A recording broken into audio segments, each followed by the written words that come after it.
Thailand, a place worth going just for the food. The good news is, food isn't the only thing you'll fall in love with in Thailand. From the beaches to the mountains, the land of smiles is rightfully at the top of many bucket lists. What you taste here will never leave you, full of flavor and spicy as hell. In this documentary, you won't find any pad Thai recommendations. I'm here to show you the real Thai food. There's so much more than your typical farang pad Thai. Get ready to travel to the far corners of the kingdom to discover the best of Thai food. The tourist hotspot of Phuket hides culinary gems ready to be discovered. We'll start our journey here in Phuket town.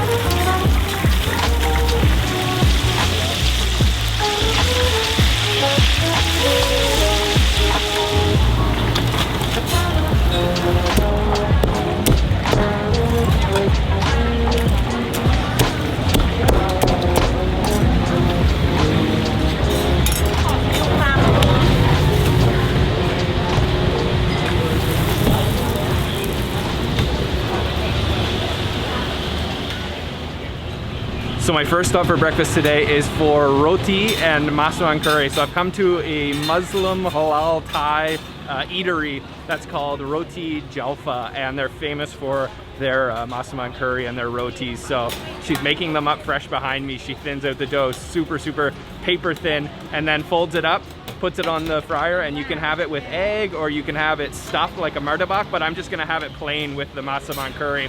And they also have a woman who's selling fried chicken, so an interesting combination. I'm gonna try the fried chicken as well. It looks super crunchy and crispy. She's got it marinating in a batter, a nice yellow spiced up batter, and then frying it up hot in the oil. And it looks like it's gonna be really good, so let's go eat. Oh, fish. Curry. Fish, yeah? Chicken massaman. This is the chicken massaman. Oh, wow. Okay, I'm sitting down now. It's about 9:30 a.m. It's pretty busy in here, and this is a large restaurant. And I've got the fried chicken. It's served with this beautiful orange Thai sauce, and she's also topped it with some fried shallots as well, and that's looking super crunchy. So let's dig in. So I'm gonna go for a dip here. This sauce is classic Thai sauce with some chili, garlic, probably some vinegar, some sugar in there. Let's try it out. Oh man, really crunchy. It's got like a really crispy batter on the outside and not a whole lot of flavor, so you're getting all that flavor from the sauce. The sauce is actually quite sweet, and it looks like it might be spicy, but it's not spicy at all. Oh, and here comes the rest of the food. Let's dig in. Okay, we're moving right along to the curry. So they actually brought me out another curry. This one here is like more of a yellow, rich looking curry, and you can see the influence from the Indian subcontinent here. And then over here, we've got what you really need to order when you come here, the massaman curry. This just looks so good, and those two drumsticks are absolutely beautiful. And then you got to eat it with the roti, which we saw her making fresh, and it's super crispy. She's chopped it all up nice and flaky. Okay, let me go in, give it a little dip, and then try to pull some of that chicken off. Oh, that is effortless. Look at that. Oh man.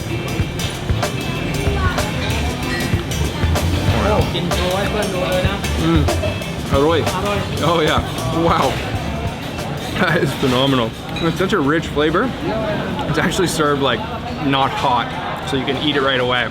The chicken's super soft too. The flavor of that curry is just insane. There's gonna be tons of ingredients in there, but it's got a really pronounced fruity flavor, which if I had to guess would be pineapple that they put inside of it. But I think if you ask them, they'd never tell you, because it's probably a secret, because why would you want to give this recipe away? It's so good. And also this roti is seriously a highlight as well. It's so crispy and then kind of chewy on the inside. It just absorbs the flavor of the massaman curry so well.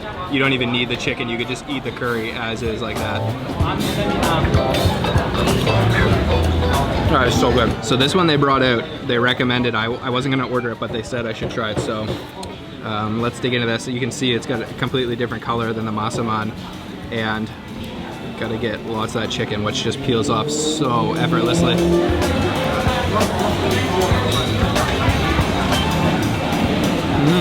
That one is really good too. That one's got a lot more heat than the masaman for sure. That is a lot more spicy.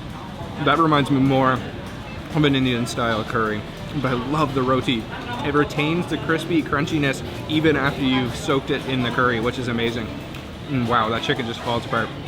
This is a great place to start my trip here in Thailand. You gotta order the masaman curry when you come here. And they also have one more thing I'm gonna order after I finish eating this, kind of like a dessert, the banana roti. And I'm not really sure I'm supposed to be eating with my hands or not, but I'm so used to being in Pakistan and India that I've just been eating with my hands, but you can just eat it with a spoon if you want. On carb, that is good. It's sweet, oh my god.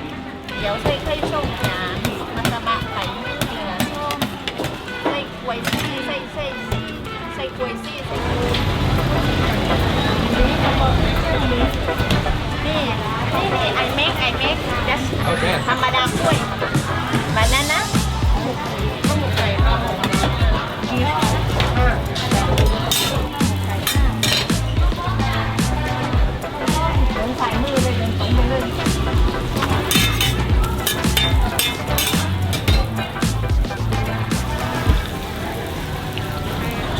So I just ordered up a banana roti. So she just cuts the banana into thin slices and puts it inside of the roti bread. You can also get roti with egg here, and she's gonna put a little bit of sweet condensed milk on top of it. It smells super good. Cheese. This one, cheese. Oh wow, they have all kinds of different. That looks good. Okay, so this is the banana roti. You can see the banana is like completely mushed on the inside from being cooked, and then they've covered it in condensed milk, so it's gonna be a little bit sweet, and this looks really, really good. Ooh, it's gonna be hot. Oh my god, so hot. Oh my god, that is good though. The banana is super, super creamy, and it's actually not too sweet. You get that milk on top, and the roti has gotten soggy, so it's not like the plain roti. Man, oh man, that banana flavor on the inside is just so good. Oh yeah. Oh wow. That's awesome. Now that is what I call a breakfast. So I had 2 chicken curries, the fried chicken, and the banana roti and the regular roti, and it all came to $175, so super affordable too. I'm gonna take a little stroll around the Phuket town now.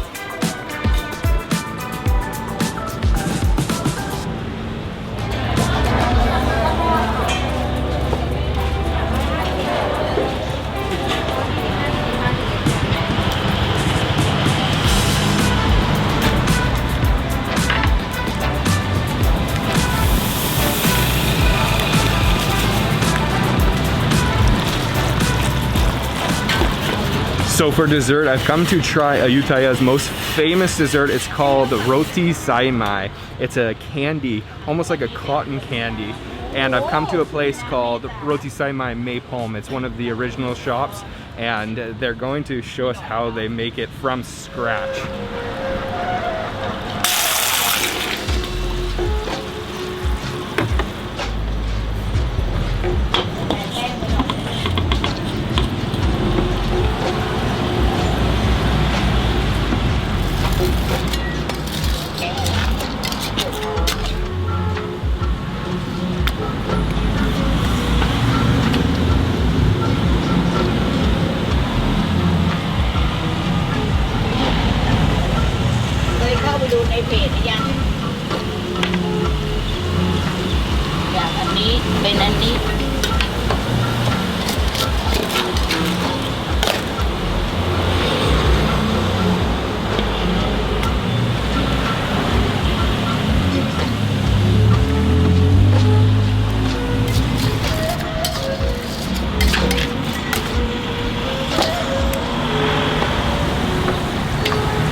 To make the sai mai, he starts with just 2 big bags of white sugar that he boils it down until it starts to get viscous and thick, it starts to caramelize and brown. And once it's been cooked long enough, he takes that and he puts it into a stainless steel bowl that is floating in a big tub of cold water.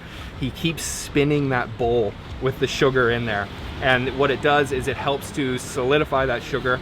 He keeps scraping it off the bowl, keeps spinning and spinning and spinning until he forms this really big, thick glob of sugar.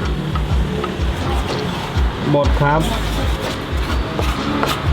หมดครับตัวนี้หมดแล้วครับทำสายไหมอะครับผมทำเส้นครับครับนี่แหละกว่าจะได้แต่ละถาดทีนึงใส่รวมกันแล้วก็ดึงสาวไปสาวมาจะเป็นเส้น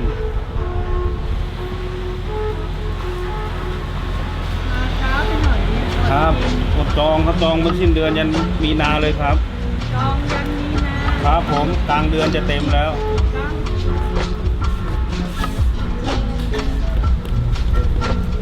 แป้งให้น้ำมันนี่น้ำวนให้หอมนะ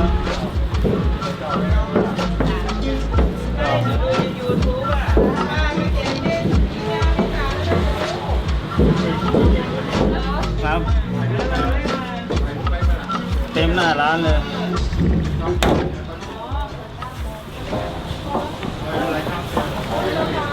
อร่อยปวดตาไหมเนี่ย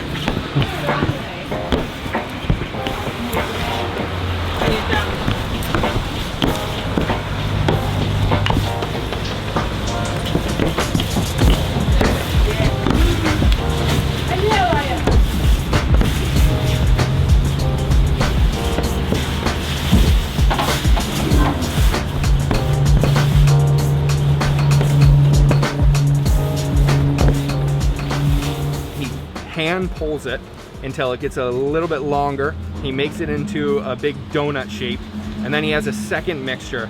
The second mixture is oil and flour and sugar, and it's really brown. He spreads that out on a big pan, and then he takes that donut, puts it right on top of that, and he uses 2 wooden sticks to start pulling that and pulling and pulling and pulling. So it's mixing with that second mixture, and it's also stretching the sai mai into a very thin hair-like consistency.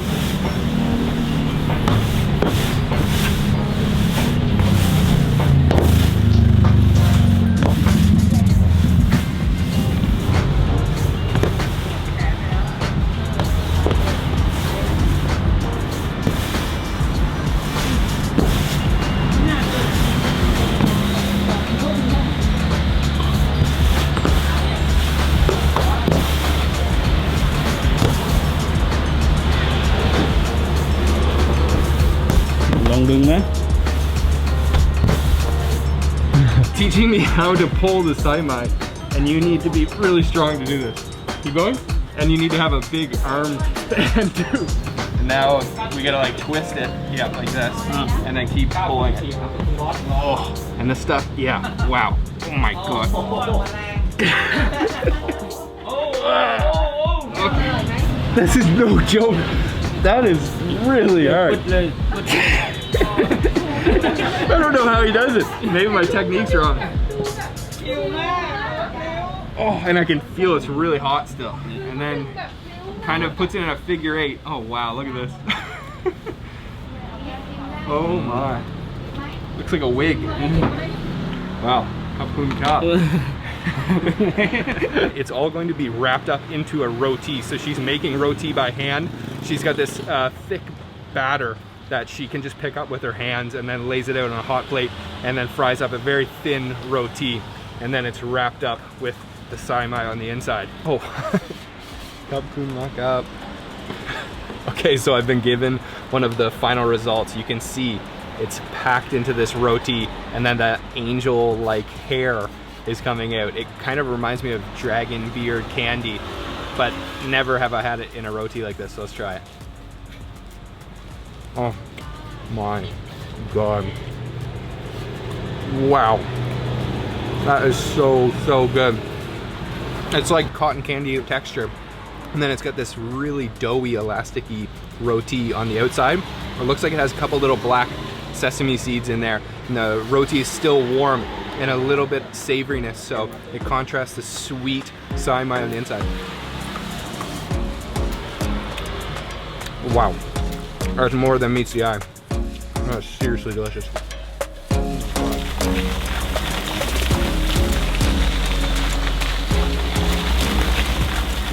So it started raining here in Ayutthaya, and the Chiang Mai shop is takeout only. So I've come back to my hotel and I've got the goods here. So you can see this is how they serve the Chiang Mai in a big bag by itself. The rotis come separately, so it's kind of DIY. They're very thin and sticky, you can see. Oh wow, they're super sticky. I don't want to rip it. I'll peel this apart. There we go. I guess you can be quite generous. She really filled the one up that she gave to me at the shop, and roll it up like a little taquito and try it like that. Man, that's really, really good. Even there's only a few ingredients in the Chiang Mai, the texture of the roti with that unique cotton candy like texture on the inside works so well. It's not overly sweet, it's sweet and salty at the same time.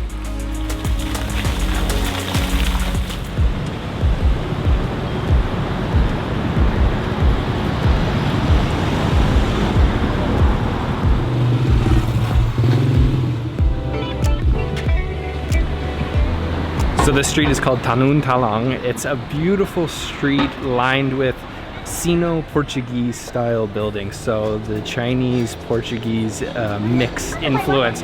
They're all these pastel colors, really beautiful and really unique. It's great for taking pictures. Most of them are just filled with shops selling different tourist stuff, but there's lots of good food hiding in the alleyways. And you could just walk around here all day and just enjoy taking in the views of Phuket town.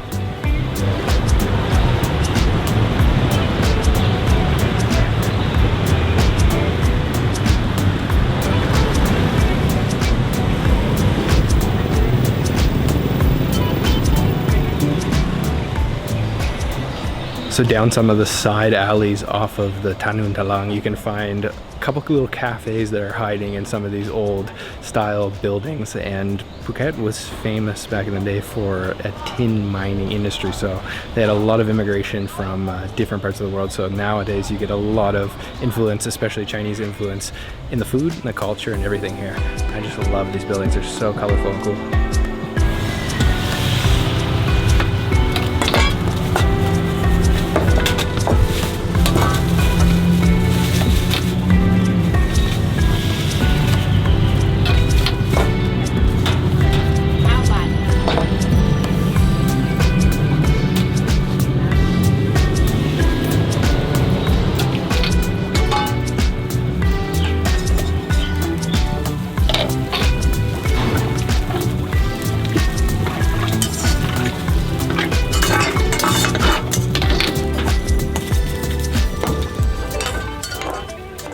So down one of the little side streets, you'll see this street food stall called Aong Mei. They're serving apong, which is a Phuketian only dessert. So they've got these little woks that are heated on charcoal, and then they use a batter, fried up nice and thin, and then once it's crispy, they wrap it up. And it doesn't sound like much, but Michelin has awarded these people with a bib gourmand. So I have the final product here. This is the apong. So really you can only find this here in Phuket. So on the outside it's a little bit crispy, and then on the inside it feels soft. Let's try it out. Oh man, that's so good. And you wonder, why is Michelin giving these guys a bib gourmand for something like this? Well, you need to come and taste it for yourself. This is on another level. Coconut batter with nice sweet sugar. It's chewy and soft and warm on the inside, and then crunchy on the outside. Man, it is seriously so good. I could eat like 1,000 of these. And they actually serve 400 to 500 every day. They're super addictive, and they're only 3 pots. I swear to you, I'm not over exaggerating. This thing is like heaven on earth. These are so addictive. You can see the line of people behind me there. Super thin and crispy on the outside right here. And then on the inside, it's like doughy and soft, like a pancake. coconutty. My God, that's good. Seriously, you gotta try this. Apong.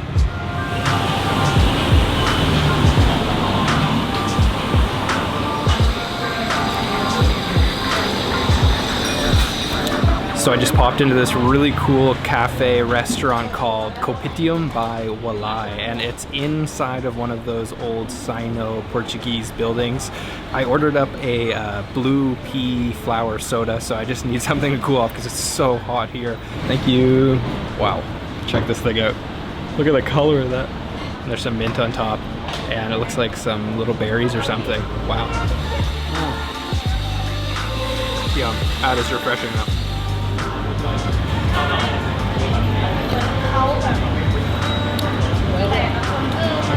So another thing they have here at Kopitiam is this Phuketian only dessert called O-Aew, and it's basically the main ingredients are the jelly and the shaved ice, and the jelly is Ayu jelly. Well, that's what it's called in Taiwan, but here it's called O-Aew, and it's from a fig, and they soak the fig in water. This one's deluxe though. It's got the watermelon, melon, and dragon fruit, and then back here it's got some banana, and then underneath you can see the shaved ice, which is pink in color, and this is going to be super refreshing, so let's dig in. So like I said, the main ingredients are the jelly here and then the shaved ice, which is underneath, so I'm going to try to just get some of that, and then you can see that pink syrup.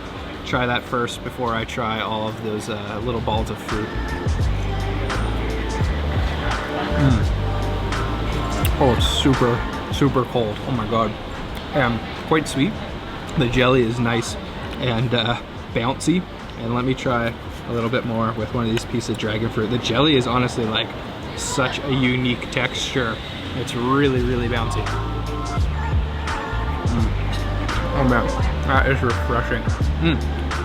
I like it with the dragon fruit. You can see that the hot sun just turns this to a cold soup in like a matter of seconds. But it's still refreshing. Maybe a little bit too sweet for me though.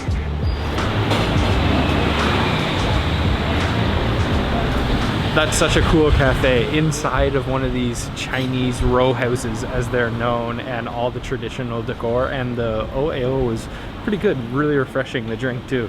And now I'm gonna go get a proper lunch.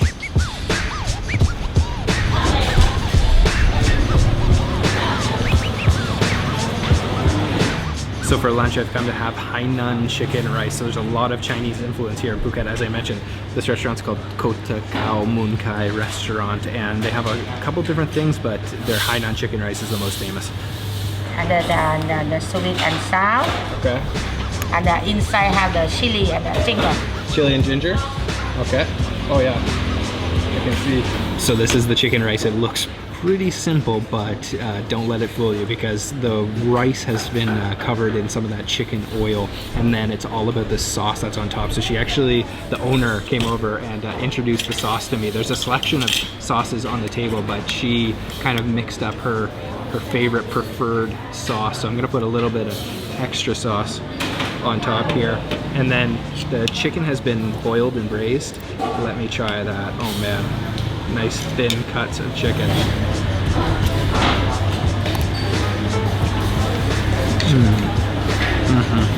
The chicken is super moist and tender, and I really love the rice. There's so much flavor hiding in that rice. The sauce has quite a bit of garlic, so you can taste all that garlic.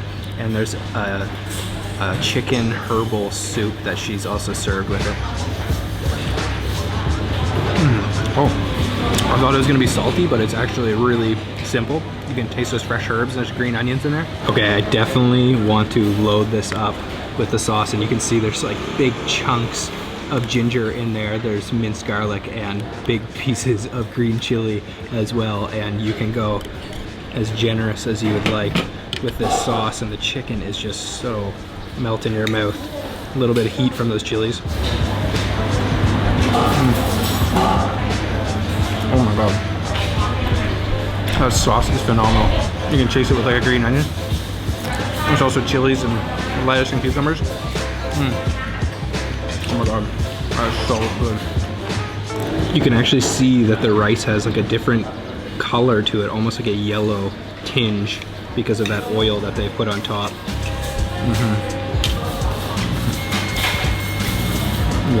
The owner here is super friendly. She just came over to the table once again and made me some more sauce, and she recommended that I try the red pork and crispy pork. You can see right here, look at that crispy skin. And she also told me that I should take one of these green onions right here and dip it right in the sauce. Yeah, that's good. Let's try the pork.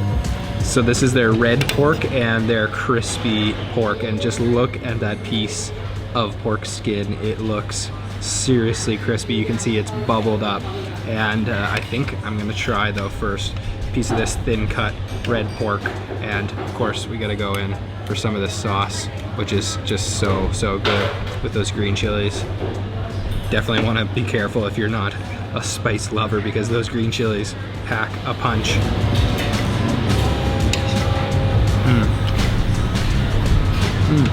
The red sauce that it's been marinated in has like a hint of sweetness. It's very thin cut, almost like a ham, and really moist, juicy pork. That sauce packs a serious punch. Okay, crispy pork skin time. I gotta get this piece right here, and I know that's gonna have a crunch, so I'll get this nice lean piece as well with it. Try. Oh, can't forget a little bit of sauce. It's nice and oily. Once you crack into it, kind of starts to melt and release all those oils, and it works really nice with the rice. Man, that is some seriously crunchy skin. Super friendly owner, and delicious Hainan chicken rice, and also their crispy pork and red pork was awesome too. Quick lunch. I'm gonna drive now to the southern tip of Phuket to a place called Rawai, and later tonight get some seafood.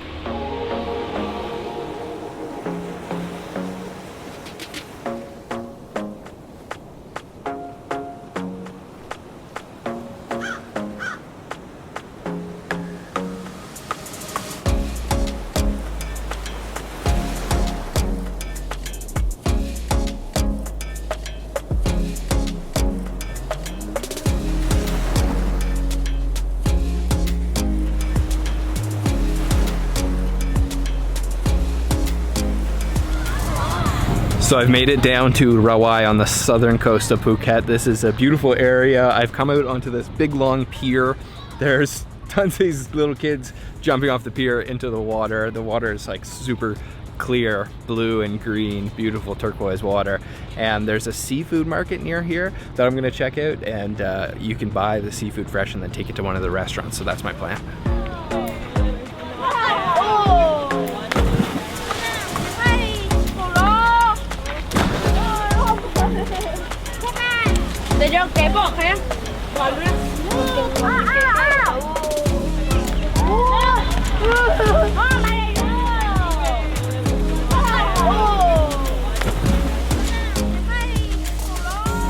So there's all these fresh seafood stalls, and their prices are the same, but then you bargain. That's how the game works here. You gotta bargain, because they're gonna rip you off if you don't. And they have some pretty exotic seafoods. I saw horseshoe crabs, all kinds of different crustaceans and different colorful fish. Just look at the selection here. Look at these beautiful crabs.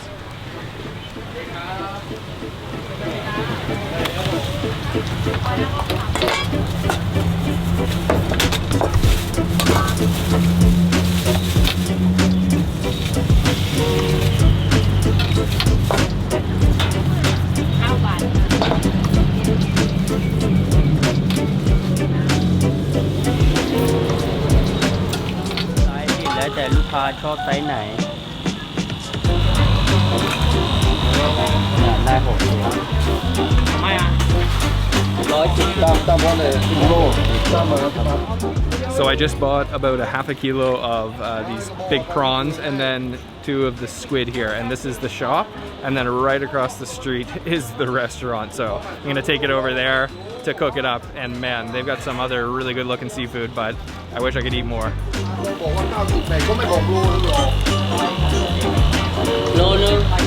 Wow.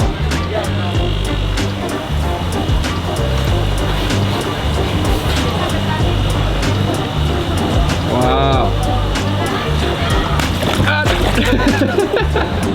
So this restaurant across the street from the seafood stalls is called Muk Mani, and Michelin has also recommended and awarded them, I think, with a Bib Gourmand.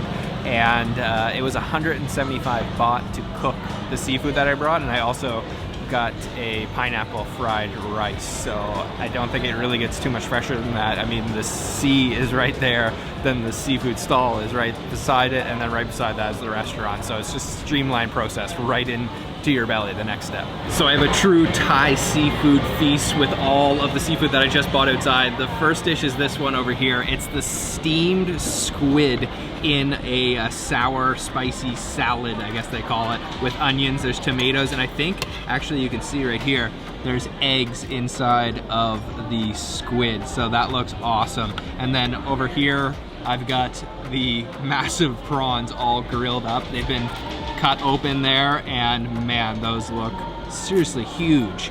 And then I also ordered this crazy looking pineapple fried rice, which is actually served in the pineapple. Looks like there's cashews on top, and then the fried rice is underneath with egg, and there should be pineapple in there too. Everything looks seriously good. My mouth is watering, so let's take it. So I'm gonna start with this squid dish, and you can see underneath here there's just tons of all of that sauce, and there's some extra lime over here too. I'll put a little bit on right here and try to grab some of the squid with an onion and try that out.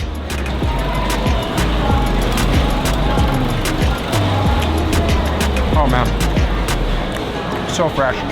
Besides the squid being extremely fresh, the flavor is fresh because it's got that sour lime juice in there, lots of garlic, there's a little bit of heat, and just served kind of room temperature. It's not hot or anything.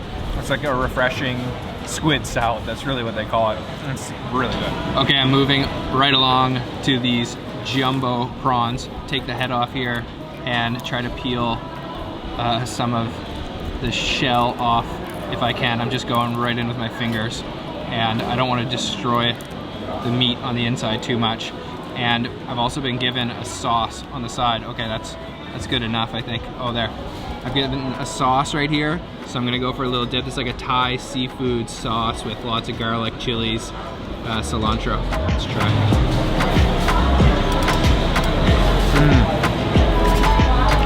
Wow. That is a meaty prawn. Wow. That sauce has a serious spice kick to it, and you can taste the smoky grill that prawn was cooked on. And that was a meaty prawn. A lot of meat on there. There's a little bit extra on the tail here. Oh man, it's like seafood heaven. So this is the pineapple fried rice. There's a ton of fried shallots on there, and I don't know if those are peanuts or cashews, but I'm gonna try to grab, oh yeah, and there's a piece of pineapple right there, and I'm gonna try this. It's a decent fried rice. It's not really smoky, but the pineapple is nice and juicy. Honestly, pineapple should be in way more savory dishes in my opinion, and fried rice is one of them.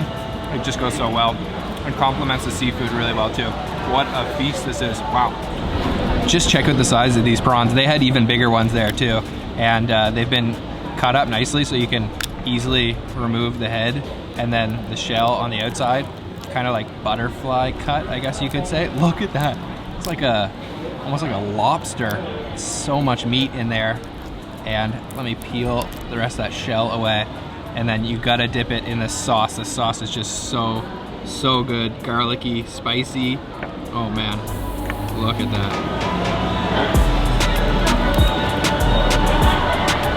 Oh my god, that's a mouthful, and there's still more. This dip is like perfect for this meaty prawn. Oh my god. That is so good. So if you really want to kick it up a notch, they also serve some straight chili here, and yeah, go easy on this stuff because it is dangerous. And I love this sauce that the squid is served in, and some of them have eggs inside of it too. It just goes so well. Got to get some onions there too.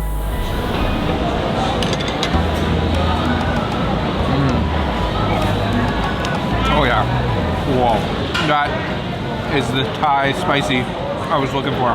Woo, that'll heat you up. Man, that is spicy. Okay, I am seriously hurting after that spicy bite, but moving right along again. These prawns are just ridiculous. There is a little bit of eggs inside. Oh my God, my mouth is on fire from that chili. And how beautiful that is. That is just gorgeous.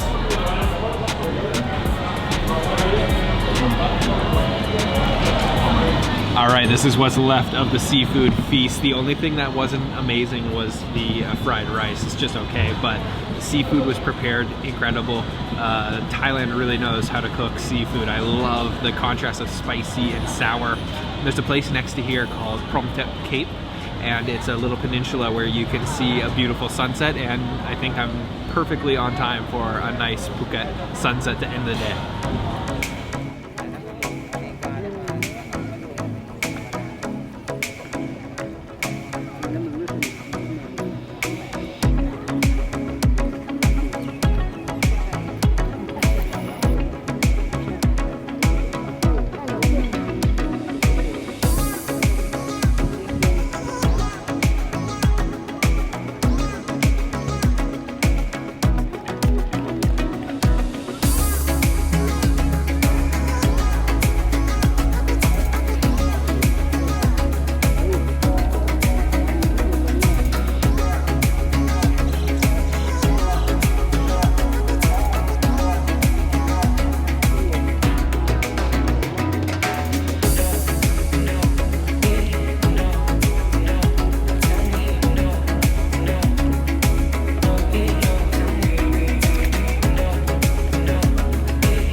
So Krabi is really laid back. It's more of a rural setting, and I've come to my first restaurant. I already love the looks of it, and they're serving Hainanese, a southern Thai rice noodle with curry.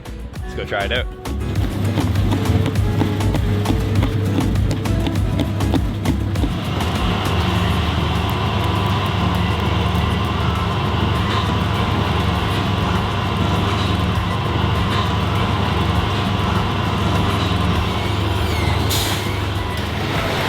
So I'm just in the back seeing how they make the Hainanese noodles. So it's a fermented rice noodle. He's got this batter of the fermented rice that mixes in this machine. It's almost like a factory back here. And then he uses this special nozzle that dispenses the noodles to the preferred thickness, just into a little bit of boiling water, and then he's gonna cook it away there for a bit, and that's how they make the noodle. And then you eat it with a ton of different toppings. I'm gonna show you that next.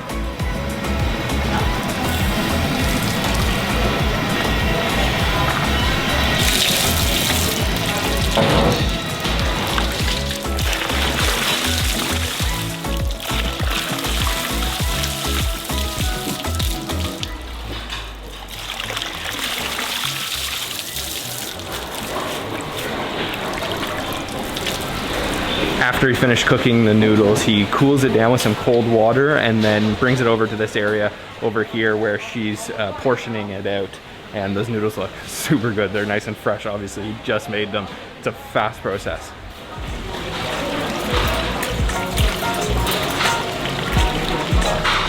You can also see right here that they've got all the herbs that you'll be eating with the Hainanese noodles. And then there's the final product there. เอาแยกเป็นถ้วยนะคะได้จ้าสักครู่นะเอานะอันนี้เป็นน้ำยาปูจ้ะอันนี้จะเป็นน้ำปูส่วนอันนี้เป็นกะทิปลาแล้วก็อันนี้น้ำยาป่าจ้ะน้ำยาป่าจะเป็นน้ำยาป่า So they've got all the different curries laying out front. You can come and take a look and pick what you want. There's different ingredients: crab, fish, chicken. They've got 1, 2, 3, 4, 5, 6 of them.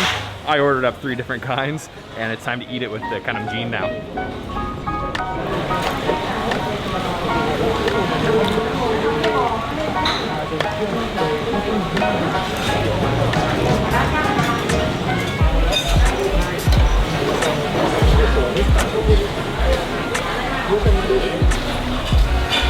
Just look at how colorful this table is. It reminds me a little bit of like a Korean banchan because they serve so many dishes to have with your kanamjin. So I'll try and introduce everything. First off is this basket of fresh herbs and veggies, and then we've got all these different things in the middle here. Some pickled mustard greens, there's cucumbers, pickled carrots. This back here is chayote.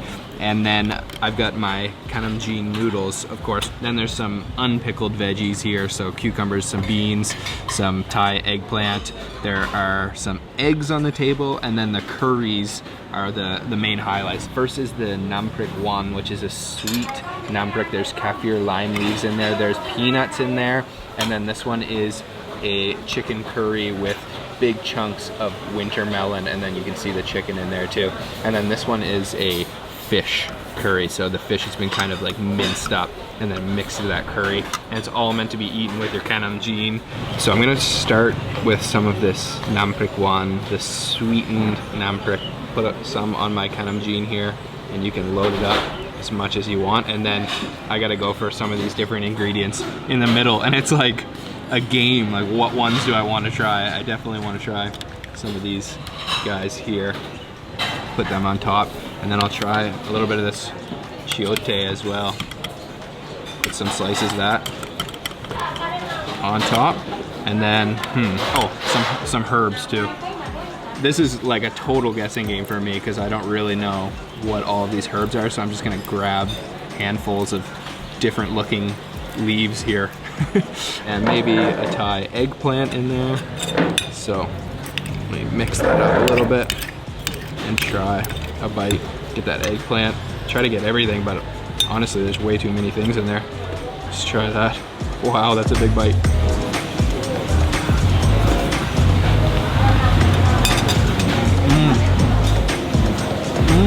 That nam prik wan is nice and sweet. It's got a really strong peanutty flavor. The noodles just absorb the flavor so well. They really cling on to the curry. And then that Thai eggplant just crunchy, explodes with freshness. And then all those herbs in there as well.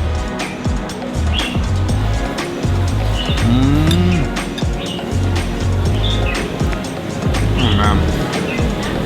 That was so fresh and healthy tasting. Let me try some of this fish one now. I'm gonna put it right back here. And then I've still got some toppings. Honestly, those herbs really bring the dish together, full of flavor.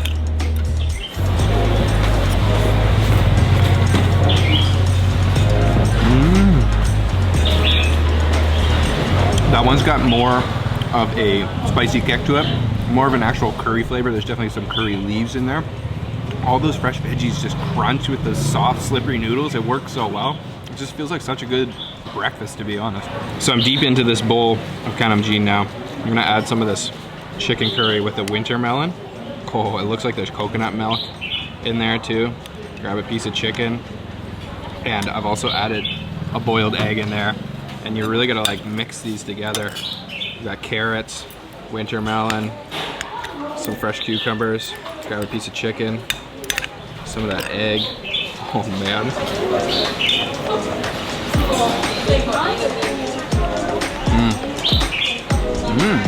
That chicken curry has a really nice, rich coconut flavor. That winter melon's soft, like almost like a boiled potato.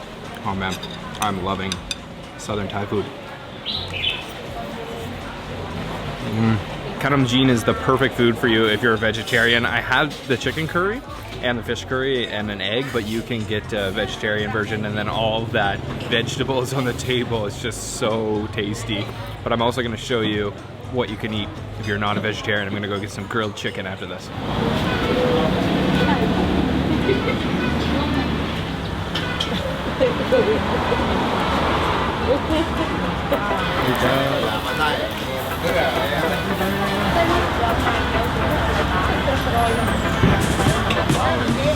So this is a really cool grilled chicken place. They are serving only chicken here. It's all halal. This is a Muslim eatery, and they've got the chicken covered in this super, super spicy sauce. It looks like they have one kind that's like a yellow, and then one that's a red sauce. That red sauce is calling my name though. Super smoky, and just a really local spot. Let's try some of this chicken.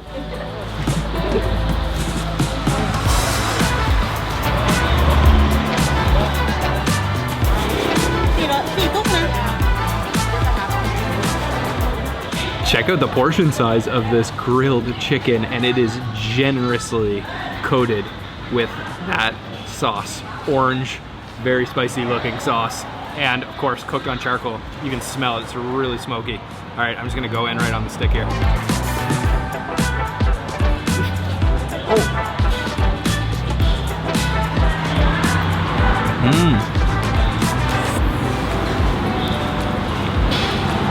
Yum. Oh my God. Wow. I was not expecting that, but it's really coconutty and actually quite sweet. It's definitely spicy though. Super smoky. There's still some bones in the chicken there. In my first bite, I think I got pretty much only sauce, but I gotta go in for one more bite, get a little bit more chicken here.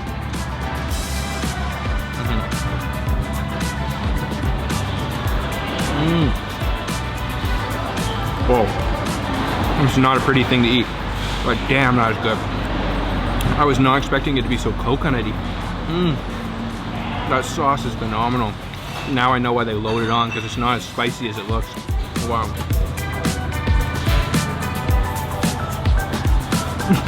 This is gloppy. This is the perfect truck stop on a road trip to come and have some nice grilled roadside chicken. God, there is so much sauce on that. That's crazy. Yum. Quick stop for some delicious halal chicken. And now I'm gonna take you guys to do the most popular thing to do here in Krabi. But first I gotta go to the beach.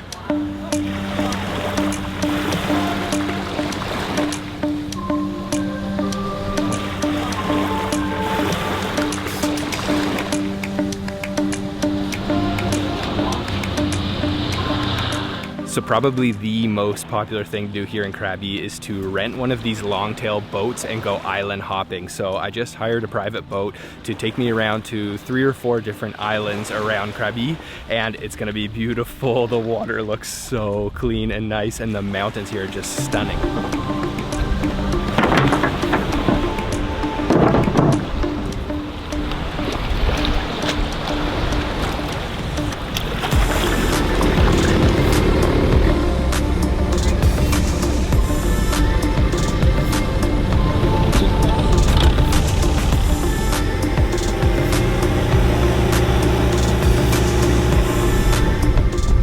Set off, and it's already so beautiful. I don't know if you can see that behind me, but the karst mountain cliffs are just coming straight out of the sea.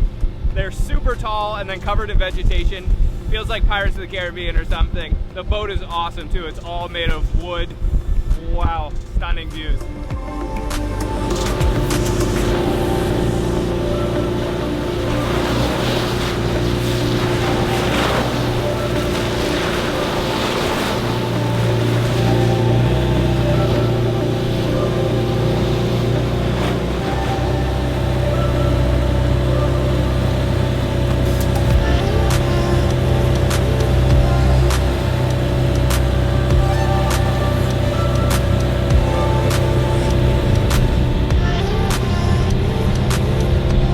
So we are pulling up to our first stop. Look at this. This is stunningly beautiful. I've never seen anything like this, and the water is just crystal. That is huge. I don't know if you can tell how big it really is on the camera, but it is massive. And I think, I'm not sure what one this is called. I'm gonna have to ask him to find out. But we're pulling up onto the beach, so let's take a closer look. Wow. Oh my God.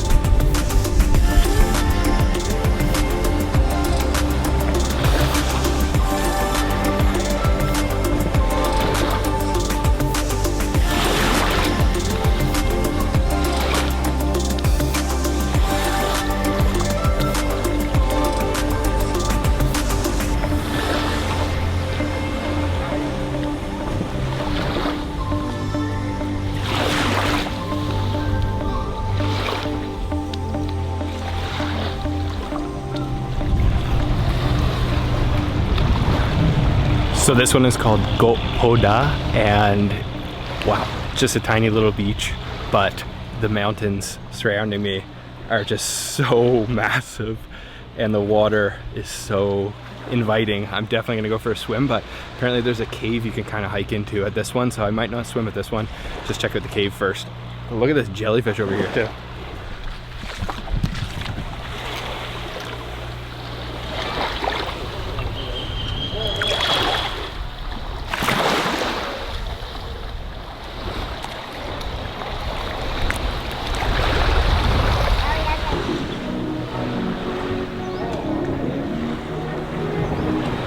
So Krabi is quite famous for rock climbing. I'm sure you can imagine why. And I've come up to the cave. It's got these crazy rock formations. It looks out of this world. Just a quick stop at Gopoda. There is a really cool cave, and I think it goes really deep, but you gotta climb up some sketchy stuff. So I'm just gonna jump in the boat and head to the next spot.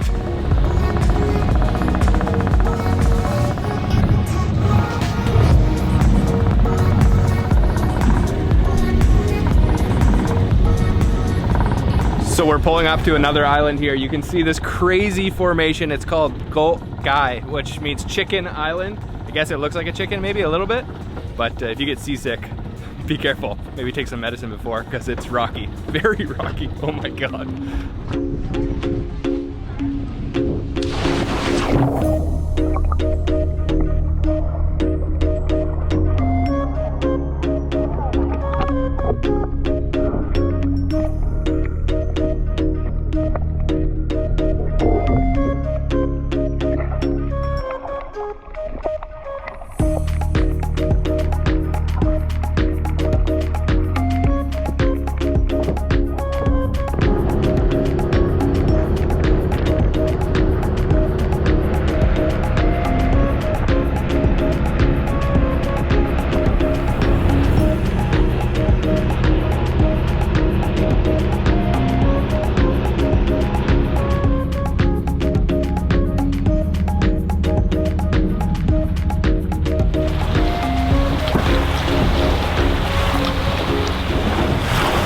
So finish off with my underwater activities at Chicken Island. That was so cool. And now we've come back to Gopoda, which is around the other side now, and there's like this beautiful beach here. The water is so clean and clear here, but the underwater marine life wasn't amazing. But now he's brought me back to Gopoda, and there's literally this like paradise island beach. Oh, it's stunning here, and there's no one. There's no tourists. Look at this. There's only 2 tourists in the water there. Oh my God.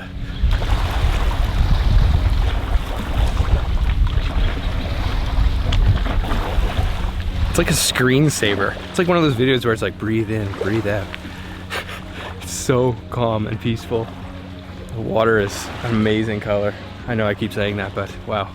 Apparently there's some beer you can get on this island, so that's where I'm heading next.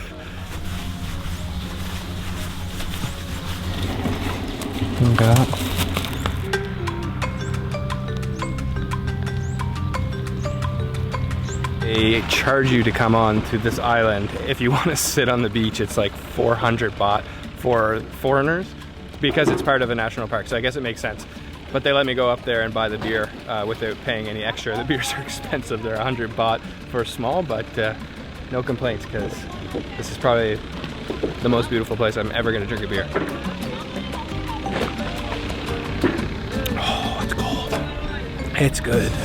It's good.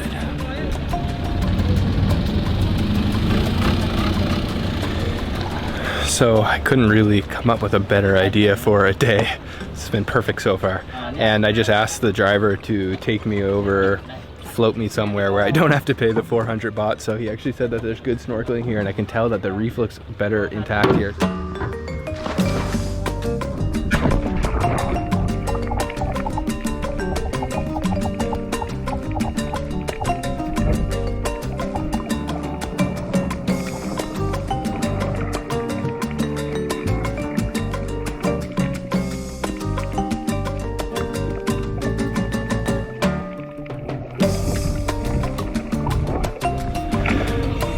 Wow, that was a lot of fun. Snorkeling here was actually quite better than the Chicken Island. There was a lot more marine life. I saw little Nemo fish, the clownfish, and puffer fish, big clams, lots of different things. And then with the backdrop of the Poda, the big rock sticking out of the water. It just looks incredible. So last up is the Rawai beach, really famous beach. It's on the mainland though, it's not an island, so heading back to the mainland now.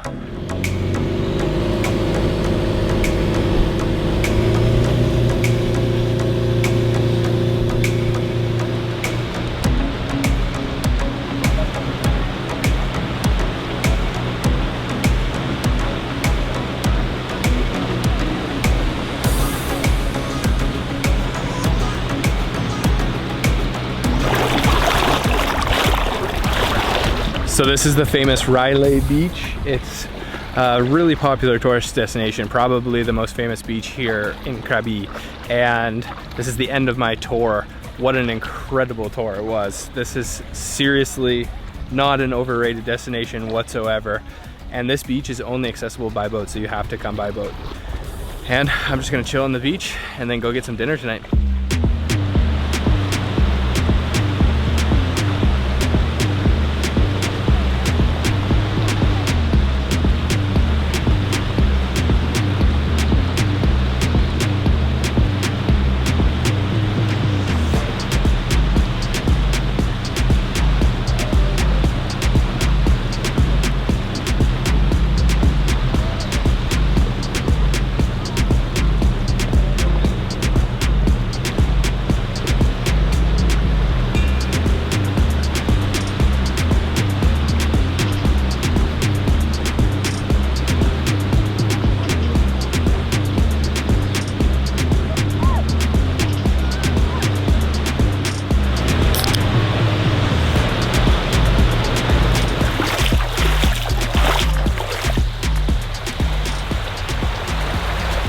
So I've come to Krabi town, and there's a river running through town here and some boats that will take you down the river to restaurants that serve fresh seafood. So that's my plan.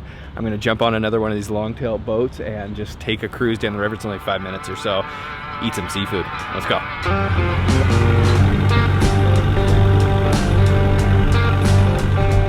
So this is the same style of boat, the long-tail boat, all wooden, but totally different atmosphere on the river. This one only costs 300 baht for the round trip to take me to the restaurant. That's where we're going now. Wow.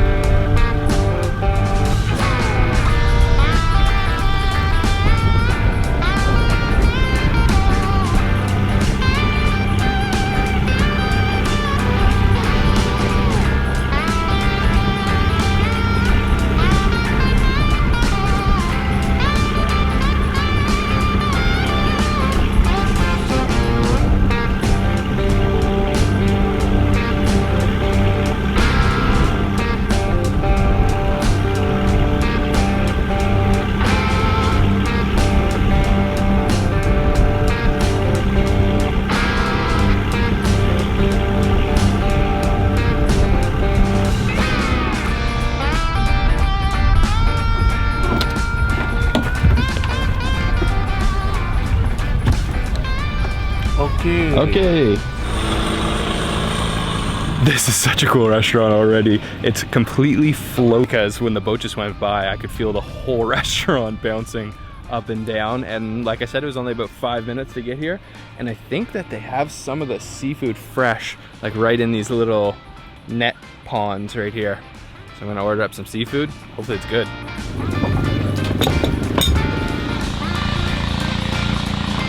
So I've ordered myself up a young coconut, fresh coconut. And I also picked out some seafood. I got a crab and a grouper prepared 2 ways. And I think he's gonna fish the grouper out of one of his little nets right behind me. Oh wow, this is the crabs. Crabs. Oh yeah.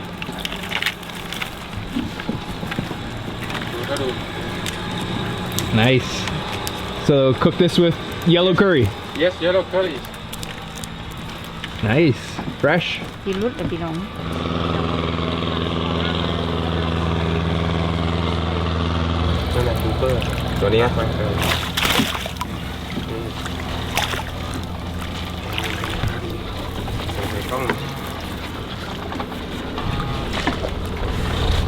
So this is the grouper? Yes, it's grouper. Nice.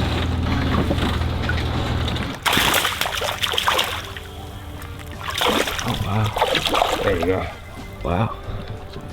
Do they live in the river? Yes, yes. Oh, really? I thought they were in the... Is the river salty water? Yeah, it oh, is. it is, yeah? Yep. Salt water. Salt water? Yeah. Huh, wow. Like alien, huh? Yeah, like an alien. Especially this. Yes. Whoa. So they've also got some horseshoe crabs here. I've got 2 of them, but these ones aren't for eating. They're too small, and apparently you want to have the females with the eggs. But wow, these things look like out of this world. Look at that. Whoa. All right, let's put them back. A big boat just went by, and you can really feel this thing creaking and shaking back and forth. And that was really cool to see them pull the fresh seafood out of these little ponds that they've got built into the restaurant. So I've got the grouper, I've got a crab, gonna be good. So my seafood has arrived. I've got the grouper prepared in 2 ways. The first is this one here. It's just fried, it's the tail, and then served with a Thai seafood sauce. Tom yum soup with the fish head and some meat and tons of veggies in there. And then I also got the crab with the yellow curry, and just check out the color of that crab. It's like bright, bright red, and I can see that there's quite a bit of meat hiding in there too. I'm definitely gonna start with this crab curry for a little bit of this claw right here. Look at that meat there. Let's try it. That is soft crab meat. It's gonna be good with rice. Oh man, the curry flavor is really strong. Yellow curry. It's like opening up a Christmas present. Oh wow, look at all that meat in there. Put some extra curry on the meat.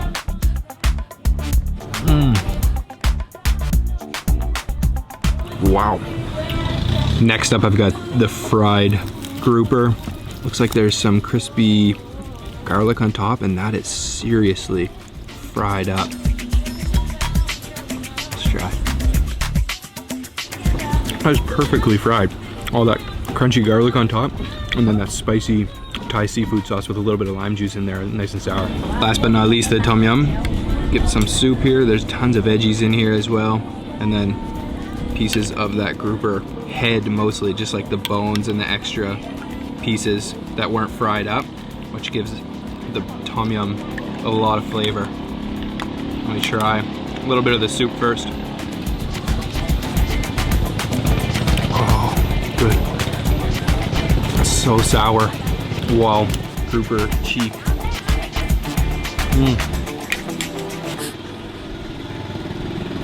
Oh man, that is a good tom yum. A little bit spicy. Yum, what a meal. My favorite part about this fried grouper is this Thai seafood sauce that's served with it, and how crispy it is on the outside. But there's a lot of flavor in that sauce. Lots of garlic, must be ginger, chilies. Yum. There's tomatoes, there's these awesome mushrooms that I love, and the flavor of the fish is so fresh in the soup. Yum. Thank you so much. Have a good cup. See you. All right, on the boat, head back to Krabi. That was awesome. So there are several of those floating restaurants here on the river in Krabi. That one's called Ko Klang. I can definitely recommend. The curry crab was just so good. That was a lot of seafood. I'm stuffed. But wow, what an experience. I love it.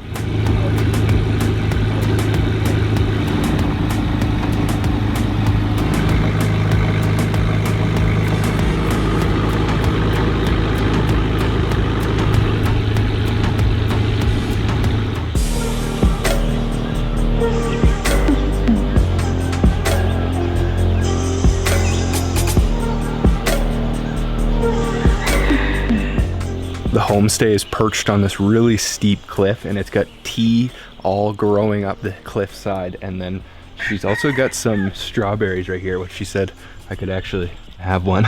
Strawberry breakfast. Oh my god, really sweet. So the homestay has prepared a little bit of congee for breakfast. It looks like there's some chicken in there. It looks like carrots, some greens, and this is perfect for the weather up here. It's nice and cool this morning. Yeah, some fuel for the day.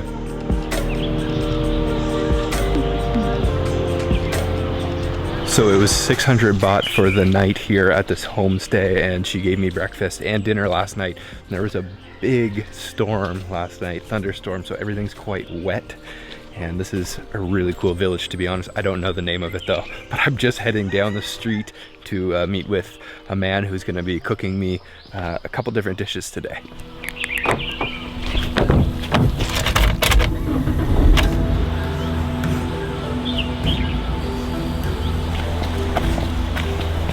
So this is the restaurant here. Such a cool looking place, made out of bamboo, completely out of bamboo. And you can see right here, this is all the bamboo that he's used to build the restaurant. And then there's a river that runs right in front of it. It's such a tropical, beautiful setting. And we're gonna head into the jungle, and he's gonna actually grab some of the ingredients for some of the food that he's gonna cook today in the jungle. So let's go.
Okay, so we're really out here in the rainforest, and he just cut down a banana tree. The trunk of the banana tree is actually edible. He peeled away layer by layer of the banana tree until it became this really rich white color, and that's the part that's edible. And wow, that was pretty intense. He dropped the whole tree and then just chopped it up. It only took him a matter of seconds.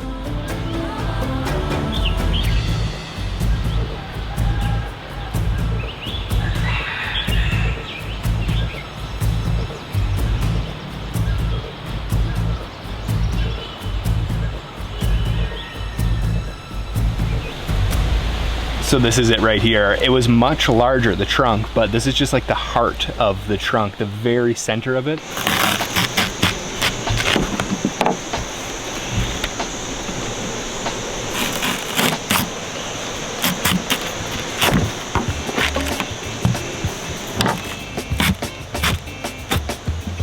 Okay, look at that, and it's super juicy too. There we go.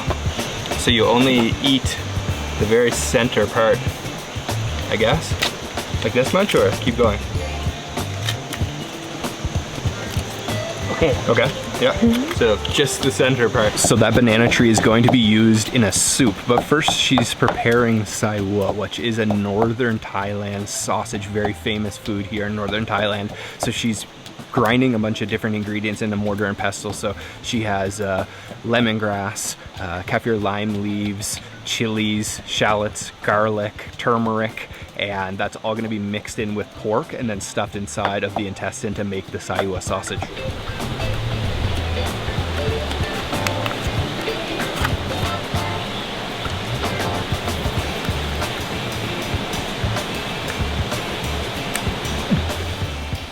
So the pork has been mixed with all the spices and herbs for the sai ua, and I love how they're stuffing it. It's really like a MacGyver style. She just uses the top part of a plastic bottle that's been cut and then tie it onto the intestine with a little string and then just stuff that pork mixture into the intestine to make that sausage.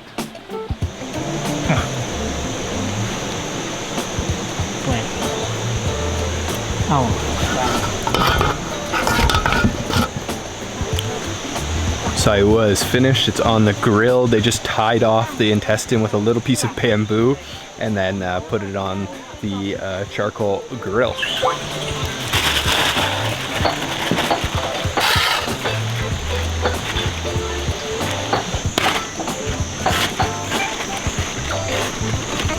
So we've got several dishes on the go at once. He's also got some catfish that he's going to be preparing traditional northern Thai style.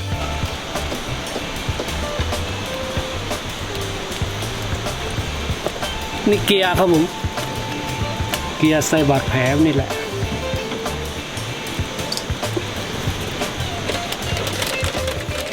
So he just gutted and cleaned the catfish and he scored them a couple times and then rubbed them with salt, and now he just skewered them and he's gonna smoke them on this fire behind me here. Traditional style catfish, smoked catfish in the jungle.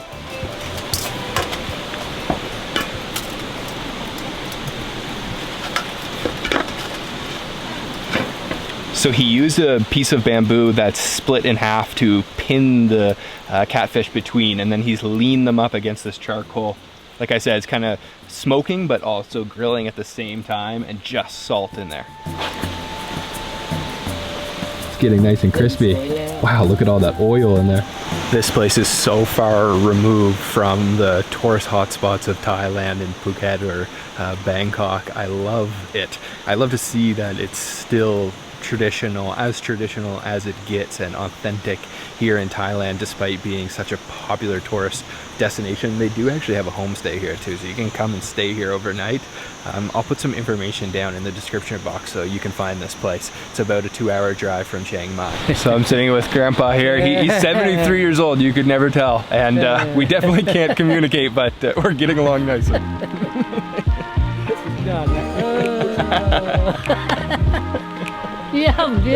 So the banana tree has been cut into very small pieces, and she's using similar ingredients to the saiwa for this soup. So besides the banana tree, she's also got kaffir lime leaves, she's got turmeric, ginger, garlic, lemongrass, shrimp paste, chilies of course, and then there's going to be some chicken in there too.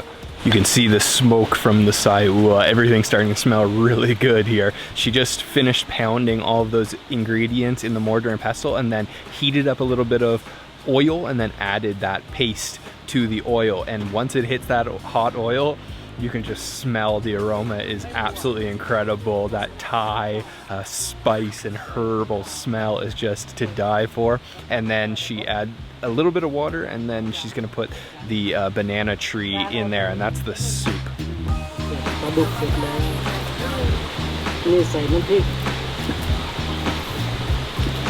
This is pretty cool. I've never seen this before. She just skewered a couple dried chilies, and now she's roasting them to include in the nam prik, the dipping sauce that she's gonna make next. That's really interesting. So it brings out the aroma of the chili, the smoky chili flavor. This just keeps getting better and better. He just brought out some wild mushrooms that he's steaming now on the charcoal, and that's gonna be what I dip in the nam prik. The nam prik is pretty simple. She put the roasted chilies, quite a bit of galangal, and then garlic, and then some salt, and it's just a raw dipping sauce that you eat with different vegetables. He's steaming the wild mushrooms now, and I'm getting hungry. Everything's just about finished, I think.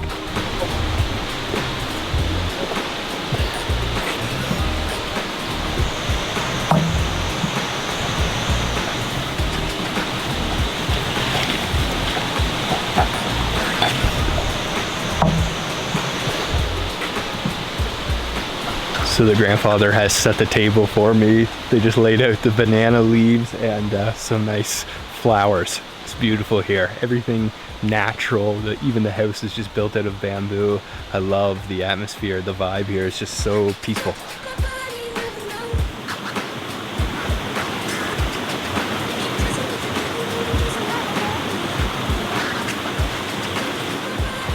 Everything is finished being prepared. They're just doing the final touches, cooking the saiwa a little bit more. I've just come down to the river. There was quite a lot of rain last night, so the water's a little bit brown, but it's really cold. Oh yeah, that is refreshing because it gets quite hot here in the jungle, as you can imagine. And I just love the setting here. The grandfather was explaining that he's lived here his entire life. His ancestors have lived here. There used to be no road just 60 years ago, so in his lifetime there was no road. They were completely cut off from the outside world, and they've retained the traditions of cooking northern Thai food out here while living a very simple, humble lifestyle. I love it. I love seeing this stuff.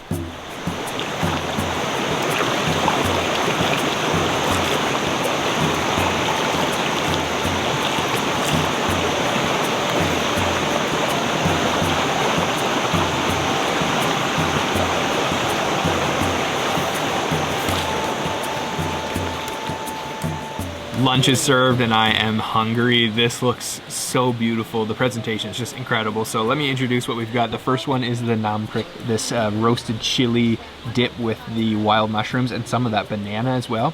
Back here I've got the smoked catfish still on the skewer, and those look super juicy. This is the famous sai ua, the northern Thai sausage.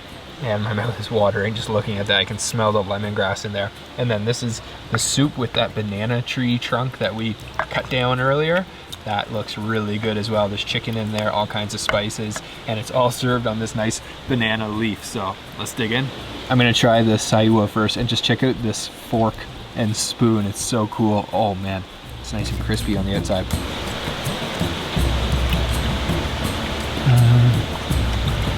Oh my God. That is amazing. Wow, super juicy. You can taste that lemongrass. It starts off a little bit sweet, but then as you chew it, you get the savoriness, you get the spiciness and the smokiness, and that lemongrass is the dominant flavor.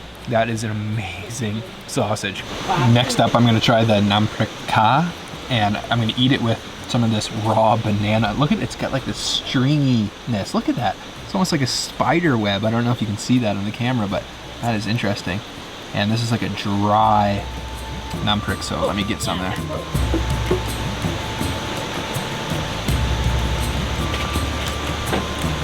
Oh wow, that is spicy. Those roasted chilies taste so good, but that is super spicy. The banana is really juicy. Just kind of popped in my mouth. I was surprised there by how much juice is in there. There's a lot of water in that trunk. It's got a really unique floral flavor from that galangal that's in there as well. Let's try one of the mushrooms. Steamed wild jungle mushroom nam prik. Now I am probably supposed to be eating this with the rice, but I just want to taste it for the camera. That tastes incredible. It's really hard to explain, but the galangal, it must be the galangal, has a really floral flavor. Wow, that's really, really good. All right, smoked grilled catfish next. I'm just gonna try it by itself, but you can eat this with the nam prik as well.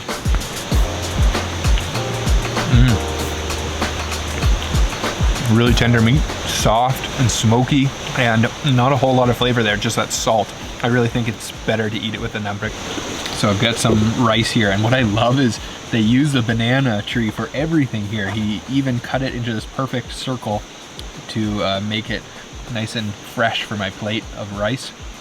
Some rice there, and then over here I've got that banana trunk soup with some chicken. Put it on my rice like this. Let's get an extra bit of the soup there. Oh man, my mouth is watering. That looks really good. Let's try.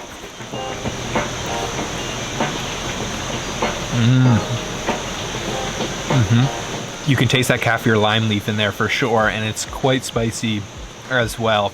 And I love that banana tree. It's such a unique ingredient, but it kind of just reminds me of like celery. Like it's really like soft once it's been cooked and almost like nothing. But I like it better with the nam prik than in the soup. Okay, I want to try some more of this catfish, this time with the nam prik. So grab some of that meat. Oh, there we go. And a little bit of this nam prik, which is such a unique flavor. I've never tasted anything quite like this. I don't know if it's just the galangal or the smoky chilies, but it's just combined such a good flavor.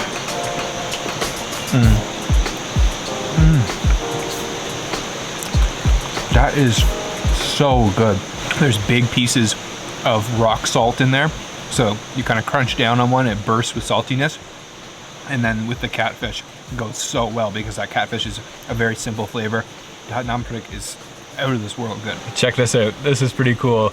He just gave me a coconut cup. So everything natural here, very traditional to have with a not so traditional Coca-Cola. But it's gonna go good with the saiwa, I think. That is pretty funny. Wow. This is such a cool place, and they are so friendly, especially Grandpa. And this saiwa is just extraordinarily good. The kaffir lime leaf and the lemon in there, the lemongrass. Oh my god. Cheers. Wow, what a meal. You know, I visit a lot of places like this around the world, and sometimes the setting is really cool, the people are really friendly, and then they prepare the food and it's just okay, it's simple, but it's amazing because the experience is amazing.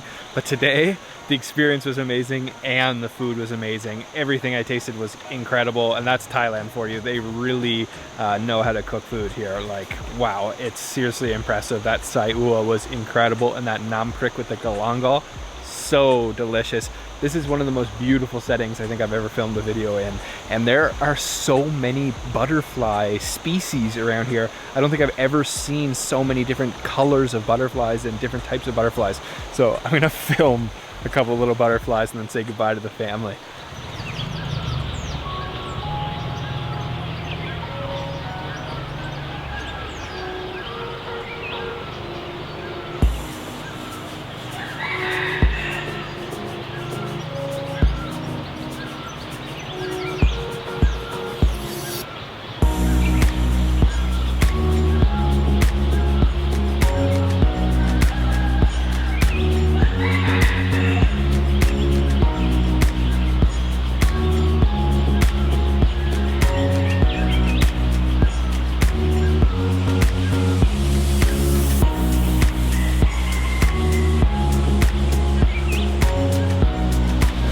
Okay, ขอบคุณครับ โอเคครับโชคดีโชคดี Bye bye.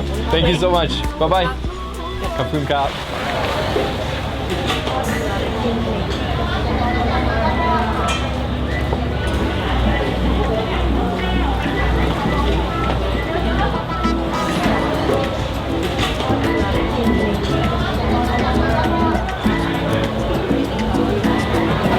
So I've come to this restaurant. It's about a 25-minute drive outside of Ayutthaya. It's called the Run Thai River Prawn Restaurant. They're famous for their giant river prawns, and the restaurant's built right on top of the river. So there's a huge line. It's so busy. It's a holiday here in Thailand today. And I'm waiting for my table.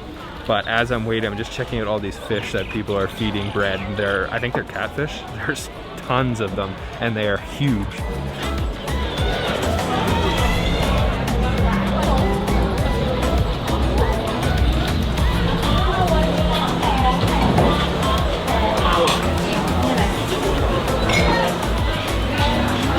This is a testament to how much Thai people love good food. This place is absolutely packed. It's only about 11 a.m. There's at least 4 or 5 people working the front door with megaphones calling out different names, and it's all because the river prawns here are so good. The restaurant is huge and it's completely packed out at 11 a.m. So I'm expecting these prawns to be pretty incredible.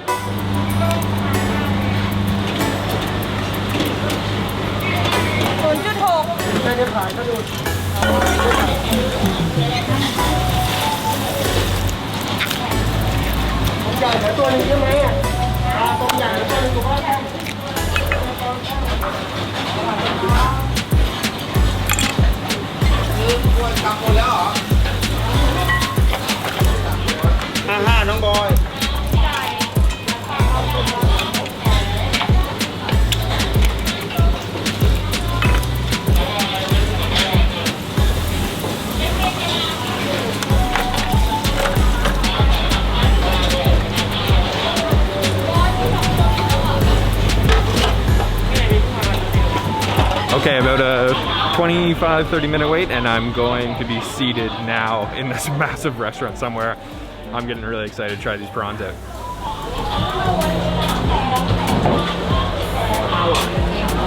So While I'm waiting for the prawns, I've also ordered a spicy salad with vermicelli noodles. There's cashews on top, there's squid, fish sausage, fresh herbs in there, and there's even a little bit of pork and some fresh veggies as well.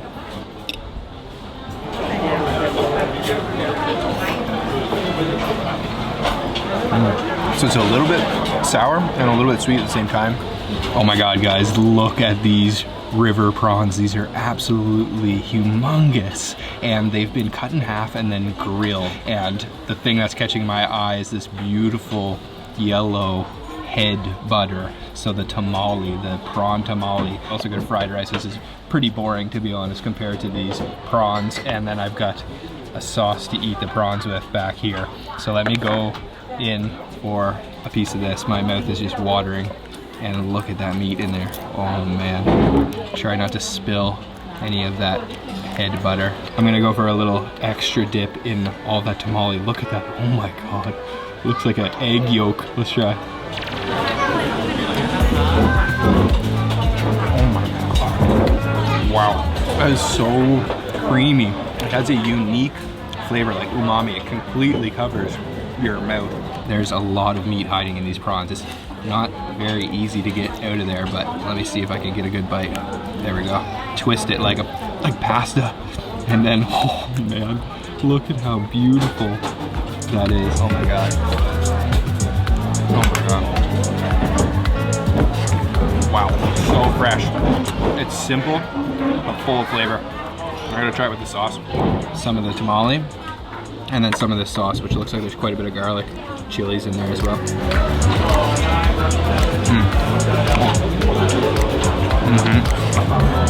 That just gives it a little bit of sourness.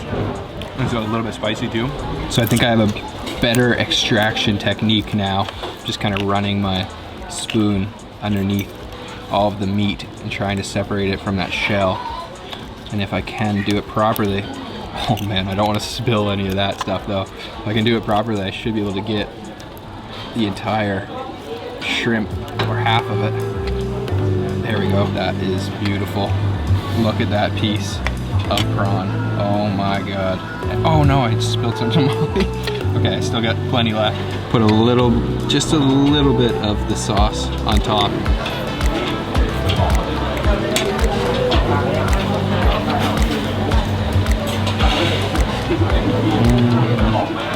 So I've got a fried rice here. There's a lemon, or a lime. Squeeze a little bit of that on top. And then there's also some prawn legs in there. You can see, look at the size of that too. Oh my gosh. There's a lot of prawn meat. Give it a little bit of a mix. That lemon. And I'll go in for a piece of that meat. Some tomatoes and rice, an egg.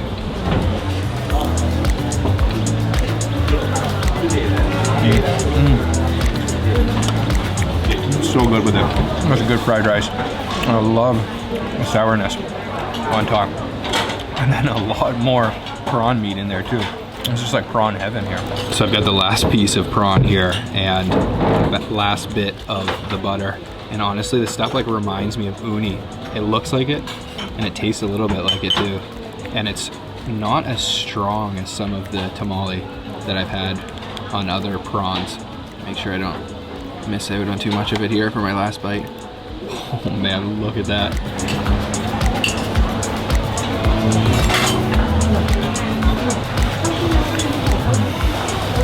I barely use any of the accompanying sauce with the prawns because a head butter is just good enough with the natural flavor as is. And this is a very famous dish to try here in Ayutthaya. You gotta try it. That stuff is like liquid gold.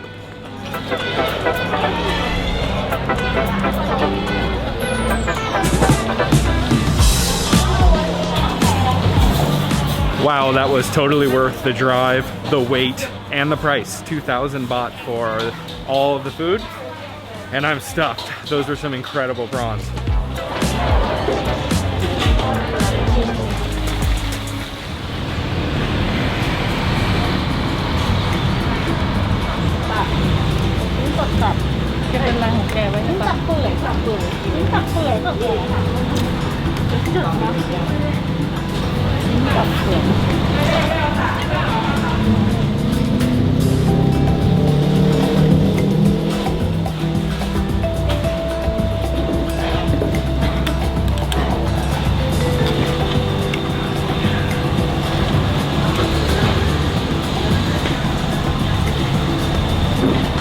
So I've come to a famous boat noodle restaurant called Uncle Lex. There's two really famous places here in Ayutthaya, Uncle and Aunt Lex, and I've got their bowl here of boat noodles. So boat noodles are really just a simple noodle. I ordered mine with beef. You can see that fatty beef that they had braising up there. And then some noodles, there's a couple meatballs. Sometimes they put blood in the broth. I think I'm gonna be able to eat more than one bowl for sure.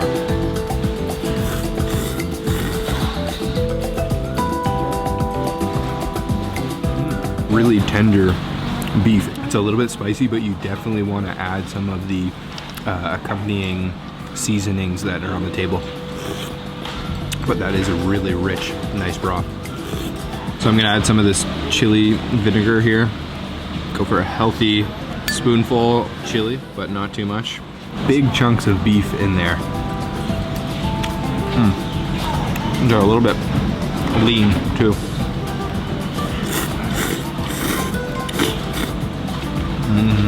It's a pretty simple bowl of noodles, but it's all about that broth. It's such a rich flavor. And boat noodles are found all across Thailand, but especially here in Ayutthaya, it's quite famous. Meatball. Bowl number 1 finished. Bowl number 2 has arrived, and this is their large sized bowl. And it's only 40 baht, so eat as many as you want. This one's the exact same, but you can actually customize the pieces of meat that you want. They have like liver and meatballs, but this time I ordered the tendon, and look at that. It's just like a huge chunk of fat. It looks like, wow. That might be the biggest piece of tendon I've ever eaten. I'm gonna have to bite it in half, I think. Oh, super jelly-like infused the flavor of that broth. Now that I think about it, I probably should have had one of my bowls here at Uncle Lex and one of my bowls at Aunt Lex and tell you which one was better, but sorry, I can only tell you that Uncle Lex is good. So they've served the cappuccino, iced cappuccino, to me in this kind of like a glass milk jug, and it has incredible views over the temple across the river, this cafe, Sala Ayutthaya. Just starting my day here, but I'm ready to go eat some traditional Ayutthaya style Thai food.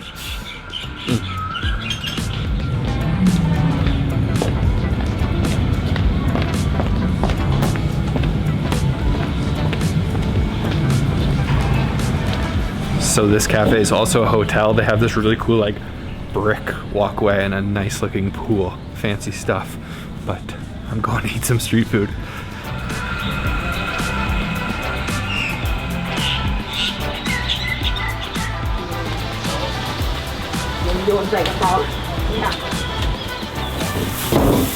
ซื้อตลาดที่5 บาท 10 บาทแช่ตู้เย็นหมดเสียหมดไอ้นี่ปลูกไว้มิ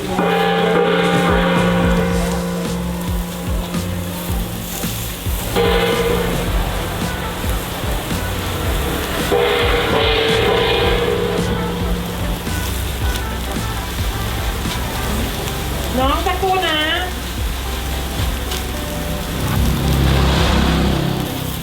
So my first stop today is at a little shop that's selling satay, so grilled meat on sticks.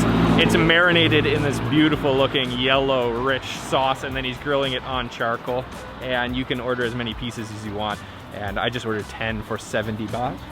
It smells really good, and this is one of the Michelin recommended Bib Gourmand restaurants, one of 10 here in Ayutthaya. So let's try it out. So I've got my 10 pieces of satay here, and it's served with a little salad, like a cucumber onion salad with some chilies, and then of course the sauce too. And this is pork satay. You can see that beautiful yellow color with some charcoal burns on it, and there's big chunks of fat I can see too, and go for a generous dip in there.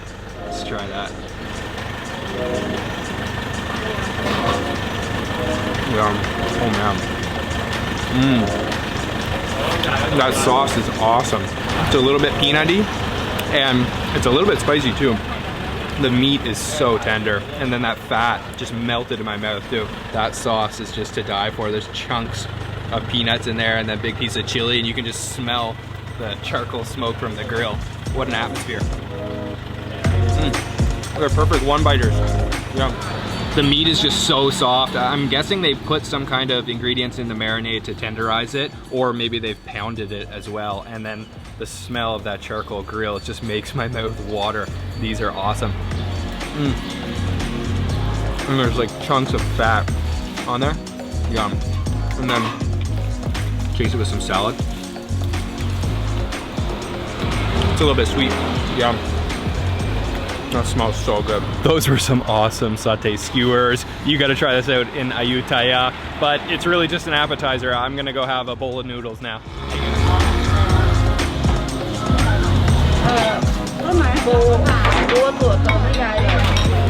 ป้ามีชื่อเสียงดังไปก่อน YouTube เหรอลูกแล้วเยอะไหมมันติดตามเยอะไหมลูกมันเป็นก๋วยเตี๋ยวหนูอธิบายแล้วฟังเป็นก๋วยเตี๋ยวต้อในชามเนี้ยลูกเนี่ยก๋วยเตี๋ยวต้อในชามมันเป็นก๋วยเตี๋ยวเรือสมัยเก่ามันจะไม่มีแล้วเนี่ยต้อในชามมันจะไม่มี So this is the noodle shop. It's called Bap Porn, and she's serving tom yum noodles. She is like the noodle master here. She's getting all the bowls prepped with the different ingredients, and there is gonna be, I don't know, 15, 20 different things on her table, and she's just like a master grabbing all these different things. She does serve yentafo, another type of noodle, but I'm gonna have the tom yum noodle, and wow. I think it's gonna be really good. She's warned me it's gonna be spicy and they're super friendly. So here is the bowl of tom yum noodles. There's so many different ingredients in here and I'm just gonna mix it all up. There's lots of peanuts and chilies in there. There's a big fish cake, the red pork. This is an interesting ingredient. It's like a half a meatball and half a piece of tofu. And then this is a taro fritter, some fish balls in there. And she seasoned it already, so I'm not going to add anything quite yet until I try it out.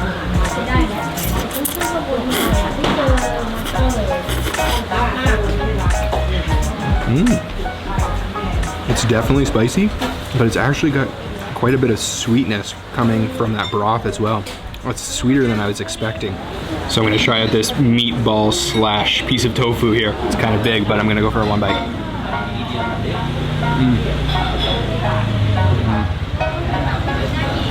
I'd say it's like 80% tofu, 20% meat. And the broth is actually way sweeter than I was expecting it to be.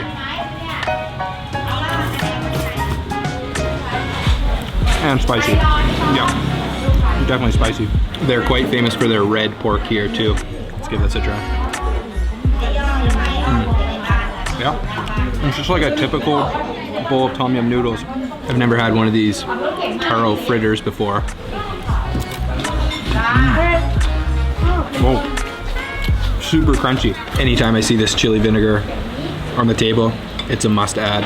Even though she seasoned it quite well, it's a little bit sweet, so this will help balance it out.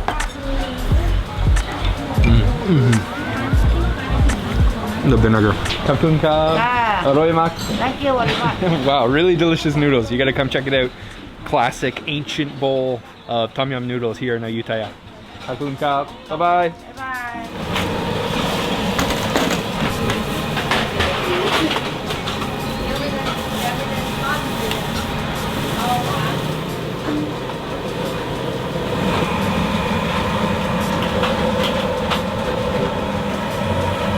Just down the street from Baporn noodle shop, there is this bun shop and they have all kinds of different steamed buns. So I just ordered roasted red pork and then one with custard. And they've just got these things stacked high. There's 1, 2, 3, 4, 5, 6 of them stacked and they have all kinds of different flavors. It smells really good and just check out in back there. They're probably making thousands of buns a day. Wow.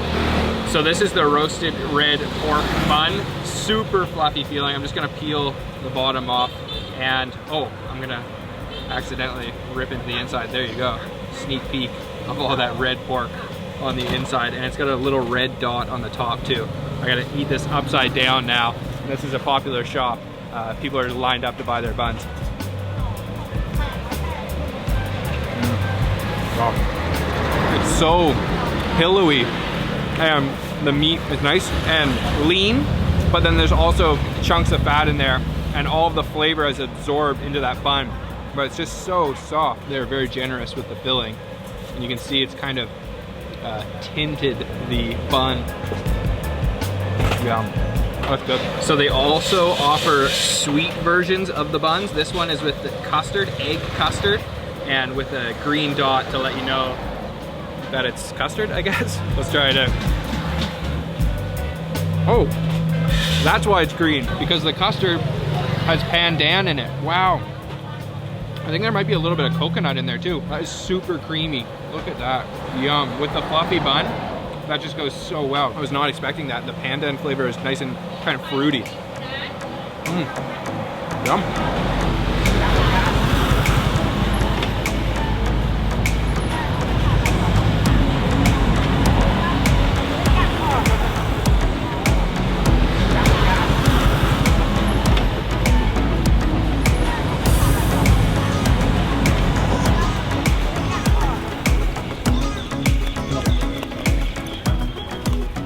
So after my little street food tour this morning in Ayutthaya, I've come to Wat Mahathat. This is probably the most famous site here in Ayutthaya. So Ayutthaya used to be the Siamese kingdom capital, and this is an ancient temple complex with these massive structures made of brick.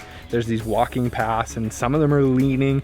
There's some old Buddha statues as well, and somewhere here there's a Buddha head that's inside of a tree, so that's what I'm kind of looking for. But wow, just check this out. It's so beautiful, and there's tons of these structures everywhere you look.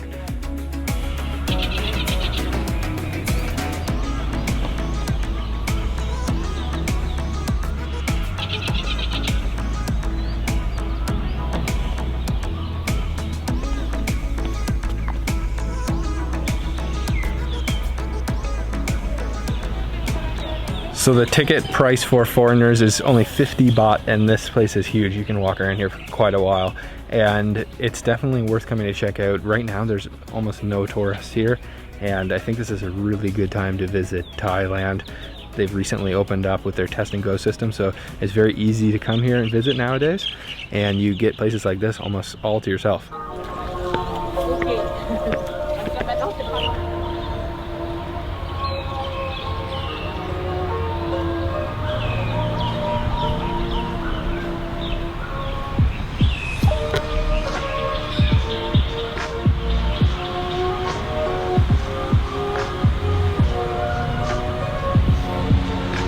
So I have found the Buddha head completely encased in the roots of a Bodhi tree. So it used to be on top of a statue, but then it fell off, and then it was put here, and the tree slowly grew around it, and you could not remove the Buddha head unless you cut down that tree. It's completely in there, and this is probably the most famous, or one of the most famous sites in all of Ayutthaya, so you have to come see it. It's really, really cool.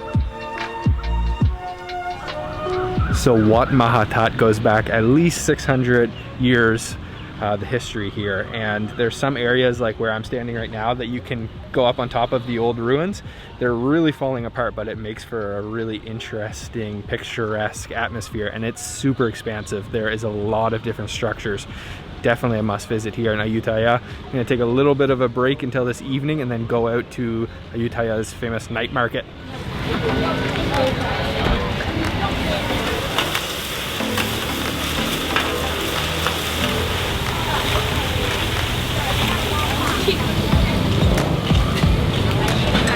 So I've made it to the night market. It's about 7:30 on a Tuesday, and it's pretty dead here. There's not a whole lot going on. The food looks like it's good, but it looks like they're all packing up to go home for the end of the day. Everyone's just selling the last little bit. So I'm thinking I might actually just go for dinner at another restaurant. So I've come to another Michelin Bib Gourmand restaurant here in Ayutthaya. This place is sprawling right out onto the street. I'm sitting right on the street, and you can see in this roundabout behind me a big chitty or a stupa. And this restaurant's known for the owner being a little bit hardcore. He's a little bit rude. There's no menu. You just gotta order whatever he recommends pretty much. So let's see what we get. So I've got my first dish here. It's a big bowl of tom yum goong. So shrimp in here, there's mushrooms, big chunks of onions, tomatoes, some greens, and I've also just got a bowl of rice over here too. And I thought my eyes were tricking me because I thought it looked blue, but it really is blue. It has blue pea flour in the rice. I'm just gonna try the broth, put it in my bowl over here. Oh, wow. It hits you in the back of the throat. That is nice and sour too, yum. Okay, let me actually get some of the goodies here. Some mushroom, tomato, and one of these shrimp, and put it on my blue pea flour rice, which is pretty unique. And let me try this shrimp with a little bit of tomato and some of that rice.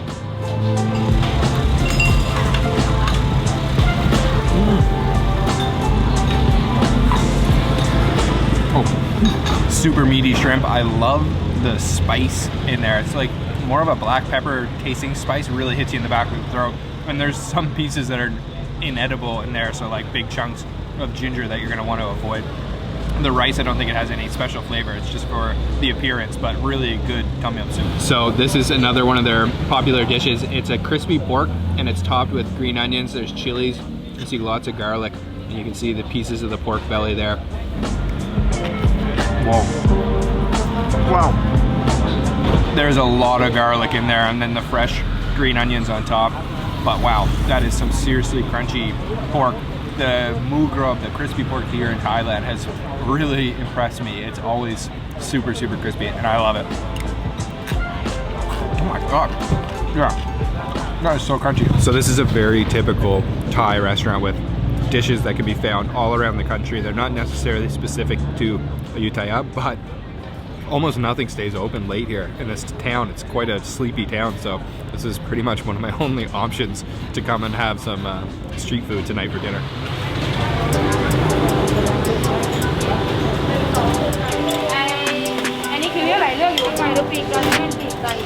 So for the queue, I grabbed a number. I'm number 17. I don't know really what that means or how long I'm going to be waiting, but it's okay because I'm just watching the show here, which is all of these dim sums being prepared. So they've got 3 massive steamers and tons of different types of dim sums. It's not really a Cantonese style dim sum, but more of like a Thai style dim sum. And I don't actually recognize all of them, but there is a ton of different colors and flavors going on in there.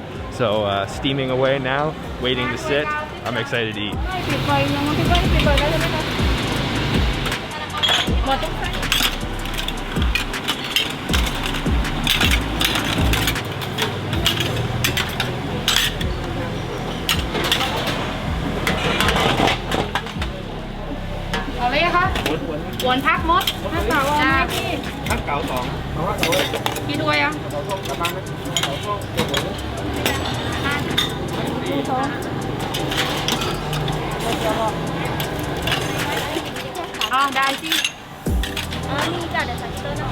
So it's just kind of a point and choose situation where you just pick which ones you want out of the steam basket, and then they'll serve them to your table. I've ordered up several different kinds, and to be honest with you, I'm not totally familiar with all of them, but some I do recognize. So this one right here is the Chiang Mai. It's like a pork with an egg wrapper. And then back here, I'm guessing this is like a shrimp ball. And then back here, it's like an egg roll with some pork on the inside. Then I've got some chicken wings, which are glazed in this beautiful looking sauce. And then another something wrapped up with some red sauce, I'm not sure. And then in the middle here, this is chong fun, which is a rice roll. And then again with pork, and then there's some fried garlic, I believe, on top. And then back here, this one's hargao, I believe too, which should either be filled with shrimp or pork with this nice translucent wrapper. And then I've got a bowl of bak kut teh, and just look at the color of that. So that is a herbal pork rib soup, and then it wouldn't be dim sum without some tea, so they've also served some tea. Let's dig in. So they've got their own sauce blend here that I've read online is quite unique, and then I'm gonna go for one of these Chiang Mai, go for a little dip, try it out.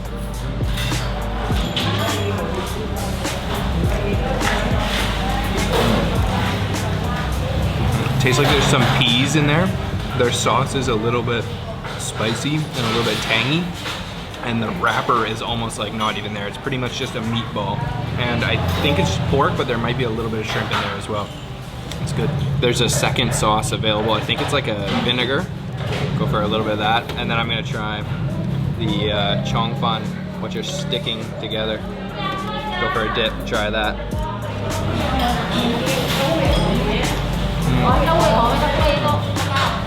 That's vinegar, really sour, acidic. And then the wrapper on that chong fun is super like plasticky and bouncy. And then the pork kind of just slides out of there, and then fried garlic on top. That's good. Okay, next up I'm gonna try this one, the hargao.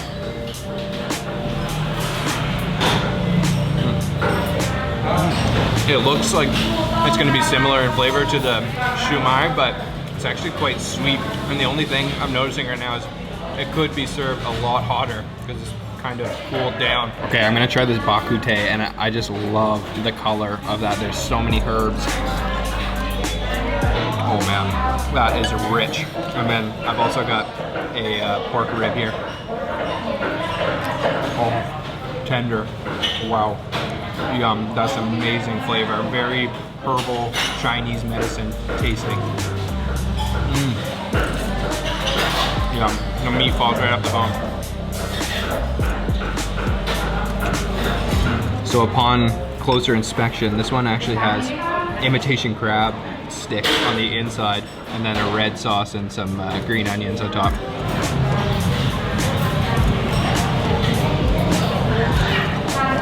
I'm not a huge fan of crab sticks in general. The sauce on top though is nice and spicy. Next up I'm gonna try this chicken wing, which is covered in a sauce, and this is definitely not gonna be pretty to eat, but I'm gonna try.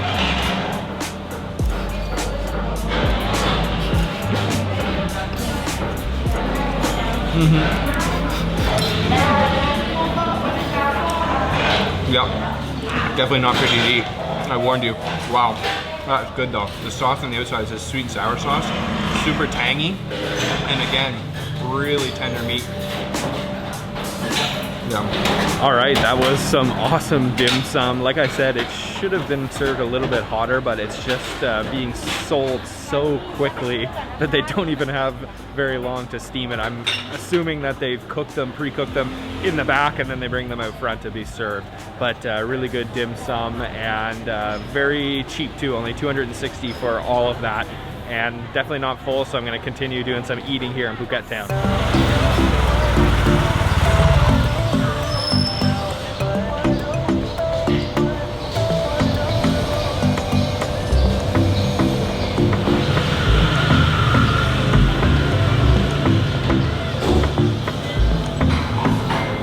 So something that Phuket town has a lot of is cafes and little artisanal coffee shops. So I popped into this one called Dough Brew, and they specialize in craft chocolate and coffee, and I ordered something called a craft dirty, so I'm waiting for it to arrive.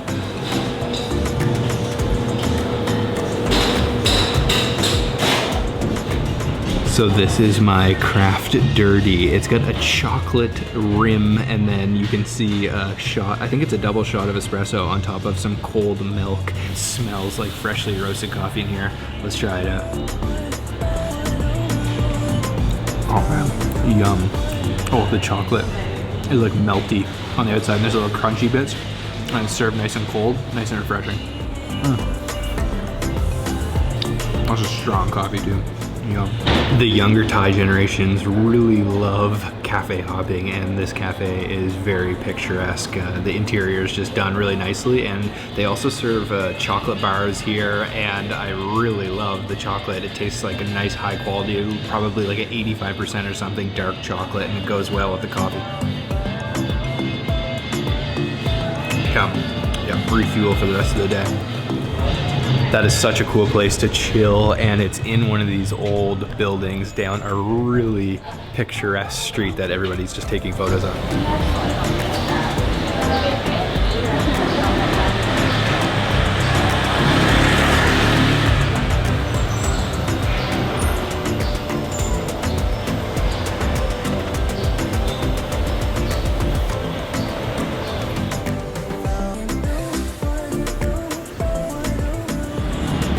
All fueled up after that coffee, and now I've come to try another Chinese influenced dish here in Phuket called Mi Hokkien. It's a special noodle dish, and this is the restaurant right behind me here.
So there are a ton of places to try mee Hokkien here in Phuket, and this one is called Som Chit. It's quite popular. I just got my bowl and it looks absolutely incredible. So there's the mee Hokkien, the actual noodles itself are the quintessential part of this dish, but there's tons of toppings. So they put a little bit of sauce in there at first.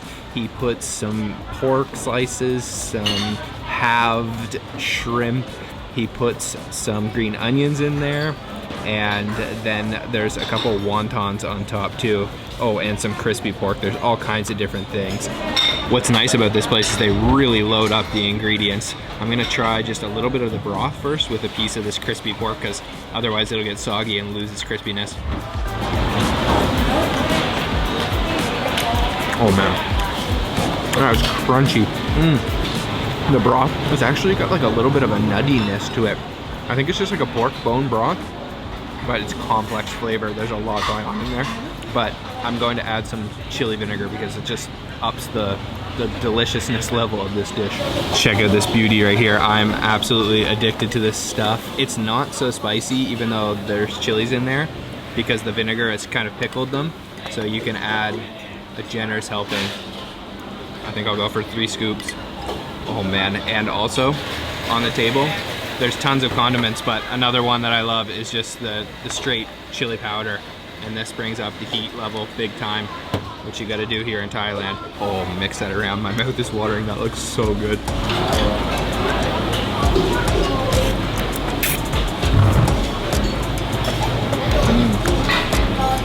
Oh man, those noodles are so bouncy. Chase with a little bit of pork and a shrimp. Oh, if you love noodles, you're gonna love this bowl. And to be honest, I can add quite a lot more of this because it's a really simple broth with a lot of flavor, but it's not spicy at all. And you can really add that chili.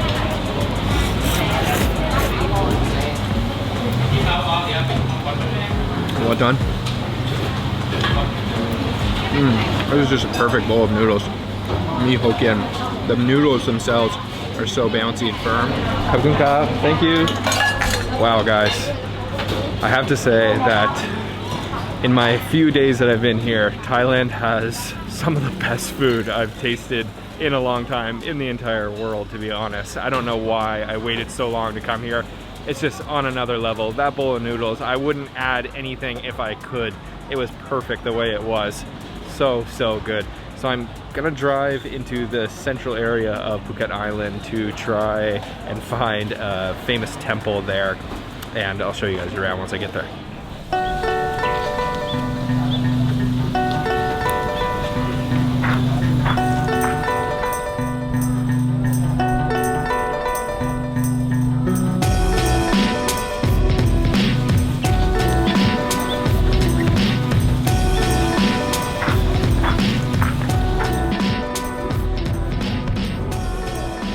So I've made it to the temple. This is actually more of a complex. There's multiple temples here, but it's called Wat Chai Tararam, and it's beautifully ornate.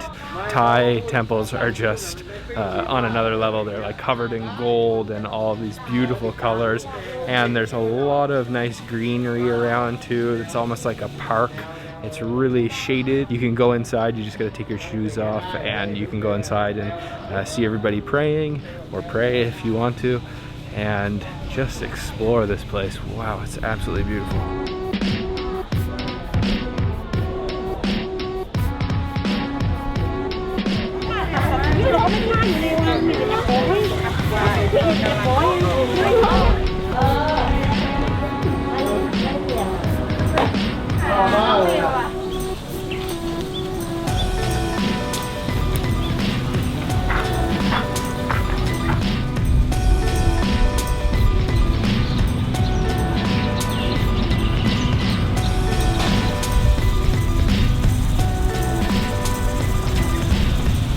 So it is free entrance here at Wat Chai Tararam, and there's probably 4 or 5 different buildings and temples. You could spend probably an hour exploring here.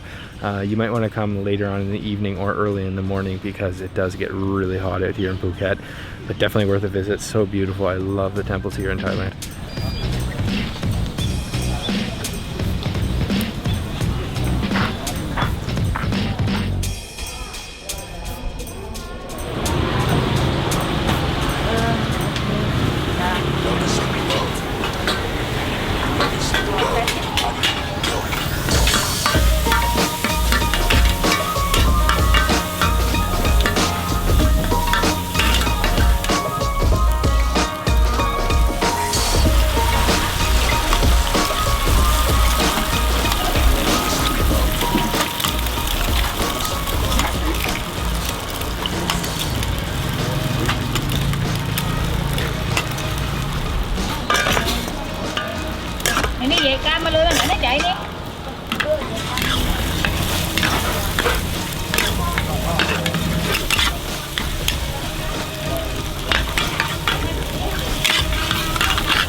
So this evening I've come to try something really unique. It's called O-Aew, and it's a Phuket only dish. It's a Hokkien influenced oyster omelet, and I've come to a little shop called O-Aew Ji Pien, and this is an 80-year-old stall here in Phuket town.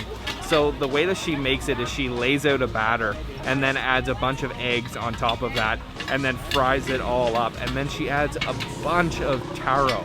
So then she keeps frying it up at lightning speed, and then later she adds the oysters in. So it turns into this kind of oyster scrambled egg omelet, and then she adds some garlic water, some chili, and when that chili goes in, I could barely breathe filming it. It's so spicy. And then a bunch of soy sauce on top of that, and that's pretty much it. And she is just working at lightning speed, as I said. It's almost Chinese New Year, and they've told me that I've got to wait an hour to get my omelet. So they've got a lot of orders coming in, and as I mentioned, this is a Phuketian dish. You can really only try it here. It's called O-Aew. I'm super pumped to try it out.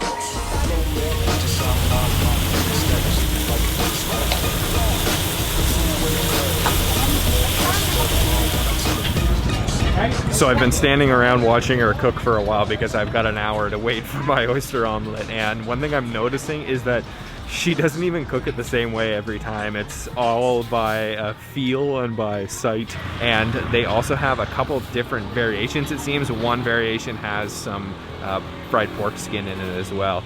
So I'm not totally sure what one I'm gonna be getting, but let's see. All right, the wait is over. The O-Aew has arrived, and to be honest, this doesn't look that appetizing, but it's gonna be good because there's a huge line and the locals are just pouring in. And I wouldn't call it an omelet, I'd call it more of a scrambled egg. And you can see there's some fried pork skin here, and then the oysters, there's taro hiding in there, and it's all been cooked up with the egg and the batter and the spice and garlic, and wow, it smells like it's gonna be spicy. So for my first bite, I'm gonna get one of these oysters, get one of those pieces of pork skin.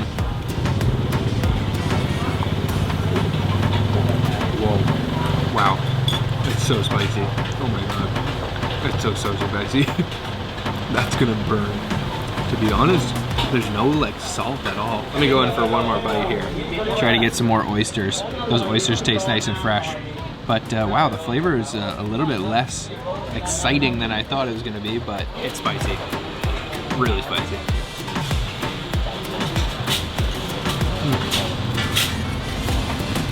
It's actually very simple. Just strong spice. Wow, it's good, but I'm not really sure why it's so popular, because it's kind of just a simple fried eggs with a couple little oysters in there. So I'm gonna try to spruce up the dish a little bit. I'm gonna add some bean sprouts, sprinkle those on top, and then I've also got a chili vinegar. I'm surprised at how light in flavor it is. It's just really spicy. My mouth is stinging.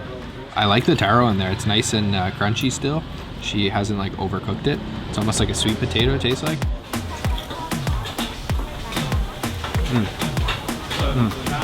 Everything's better with that chili vinegar. A little crunch from the bean sprouts. Really spicy. Definitely worth a try here in Phuket because it's just such a unique dish and you can't taste it in other parts of Thailand. but I don't really see what all the hype is about. It's a very simple dish. It's almost just like scrambled eggs. But I'm gonna head now to the night market, which is only open on Sundays here in Phuket, and check it out. Maybe get a little snack or something.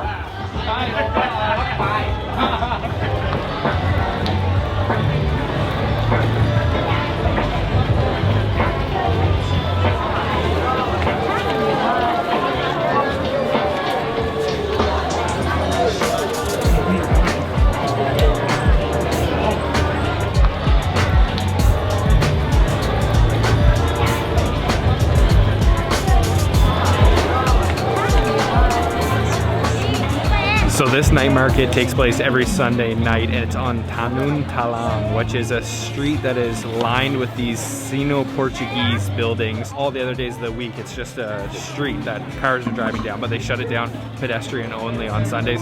There's tons of street food, of course. There's lots of shopping. There's performances. It's definitely touristy, but it's also a really cool atmosphere and nice to walk around on a cool Sunday night here in Phuket.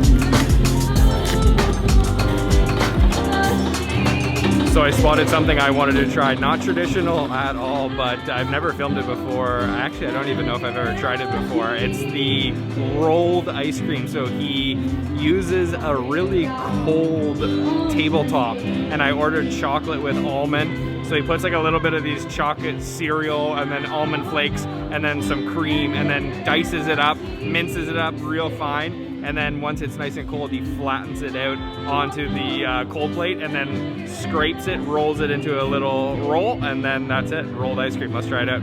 So here's the final result. I've got 6 of these individually rolled up ice creams. And yeah, like I said, almond with chocolate. Whoa.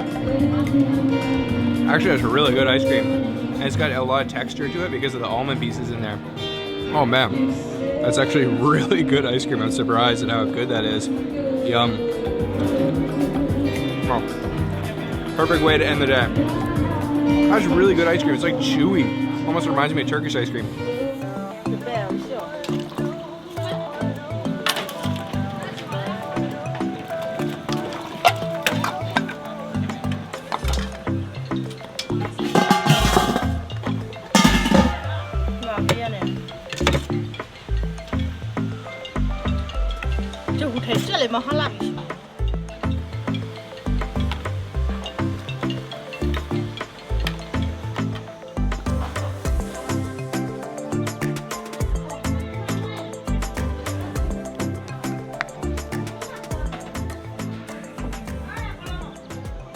So this place is called Ban Jabo. It is high up in the mountains here in Mae Hong Son, and we just ordered up a bowl of tom yum noodles with egg noodles. So it's a pretty typical simple bowl of noodles, but this location is anything but that. It is absolutely the most extravagant view you could ever imagine. Just check out the mountains here. It is just incredible. You've got stunning views. It's a little bit hazy right now because we are coming up on the burn season where the farmers slash and burn.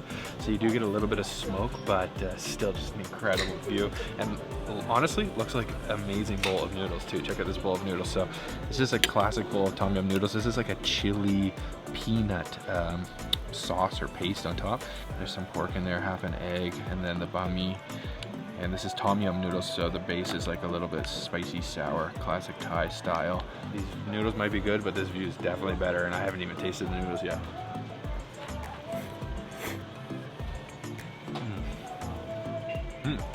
Not bad. Not bad at all. Only 50 baht for the noodles. $1 million view though. Check this out. Let's try a piece of the pork here. A little bit spicy. And it's so cool because you're just dangling your feet off the side here. Sounds of the birds, so incredible. And they've also got all these different condiments here, typical in Thailand. You get the vinegar, this one's sugar, and then this one's what I'm going for, chili. Could be a little bit spicier.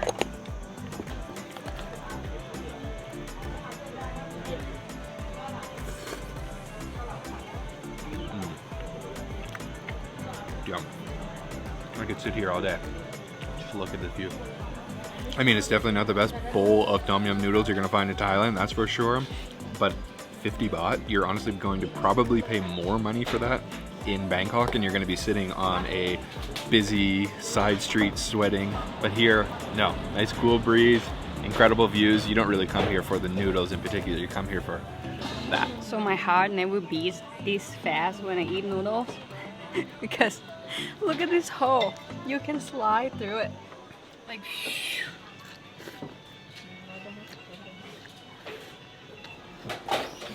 Definitely the most beautiful view I've ever had with a bowl of noodles anywhere in the world. And we are doing our road trip in the Mae Hong Son Loop in a car.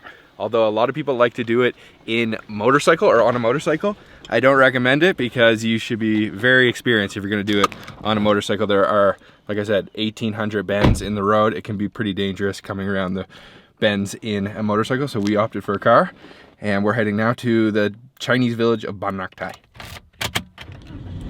So the Mae Hong Son Loop is arguably Thailand's most famous road trip. It starts and ends in Chiang Mai. But I recommend at least 4 days, but you probably want like 5 days to do it. Incredible beauty along the way, and yeah, drive carefully. It can be a little bit dangerous, but I highly recommend it if you love road trips.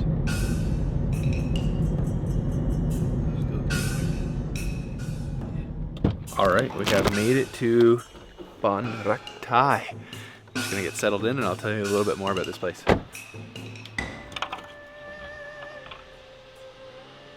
So we just checked into Lee Wine Rak Thai. This is a beautiful resort set on the hillside surrounded with tea fields, and there are these sort of individual tea house style villas, all Chinese style. And I'm just gonna sit down for a cup of tea here while I explain to you a little bit about the history.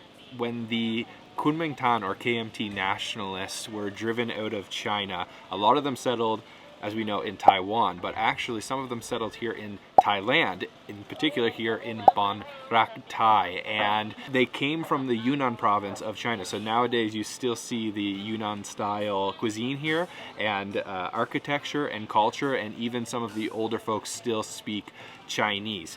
And they became very, very wealthy here in Ban Rak Thai, and they did that by controlling the opium route, the opium trade route here between Burma and Thailand. They became very popular for basically selling drugs and very rich off of it as well.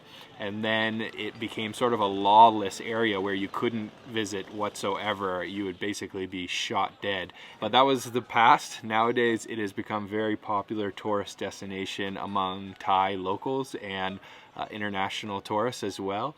It's just incredibly beautiful. There's a central little man-made reservoir lake which you can take a boat out. I think we'll do that tomorrow morning. And there's tons of Chinese food you can taste here. But this resort, the Lee Wine Rak Thai Resort, is the image that pops up when you search Ban Rak Thai. It's pretty much the most famous thing here is the actual resort we're staying at. So the room is beautiful, very luxury, very clean, modern, and the views are just absolutely incredible. Let's give the tea a try too. It's oolong tea that they grow here. This is oolong tea with ginseng. Very delicious. Yum. So we're gonna rest a little bit after our long drive, and then we'll head down into Ban Rak Thai town and go get some Yunnanese food.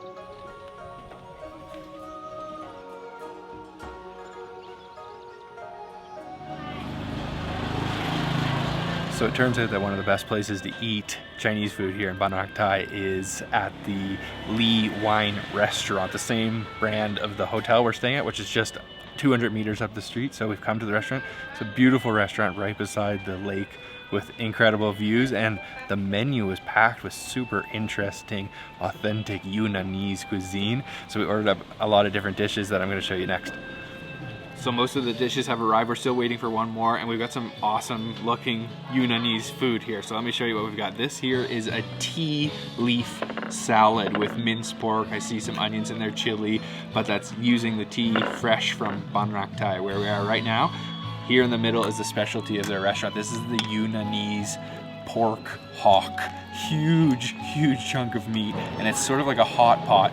Looks like a ton of fat on there, and this is Yunnanese style. You can smell it, smells incredible. Just look at this chunk of pork meat right here. And then that's actually to be eaten with these, the mantou, the steamed bun, typical Chinese style. So let's dig into the tea salad first. So yeah, you can actually see the individual tea leaves in there. Look, there's like a full leaf right here they left on the side. Let me try some of this with the minced pork, onions. I think that's tomatoes too.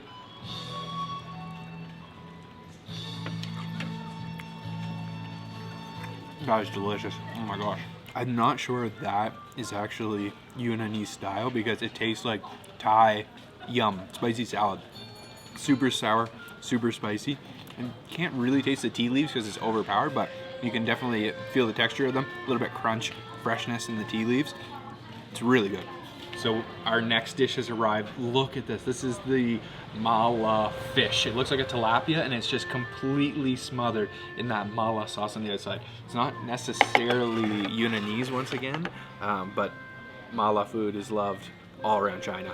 All right, let's dig into this monster hawk of pork in the middle. Look at that.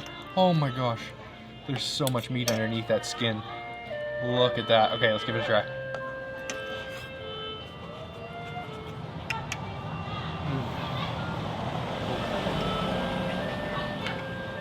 Just melts in your mouth.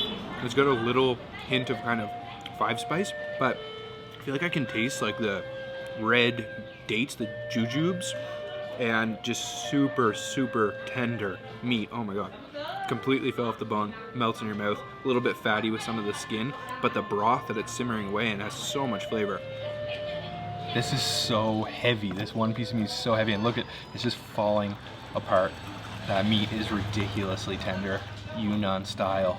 Oh man, so fatty, so much flavor, and it's meant to be eaten, like I said, with the mantou. So I'm just gonna rip a piece of mantou off, see if I can't dig out some meat, and then eat it, and a dip.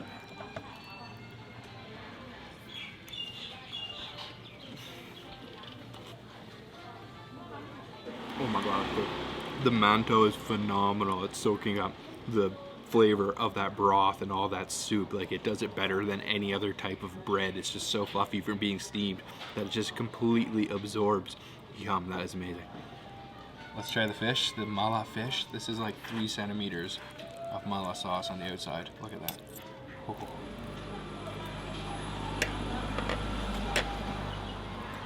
Yum, yep. Wow, that's really good too. A little bit salty, but instantly you can feel that tingliness from the mala just hitting the back of the throat, and your tongue starts buzzing. We are super hungry, right, Ming? I'm like super hungry. Because if you didn't watch our video yesterday, we were in the middle of nowhere spending the day with the Karen tribe, and we didn't eat a whole lot for lunch, considering we were having red ant eggs, centipedes, and tadpoles. So we're really enjoying this now, if you can imagine. I'm gonna dip my mantou in this.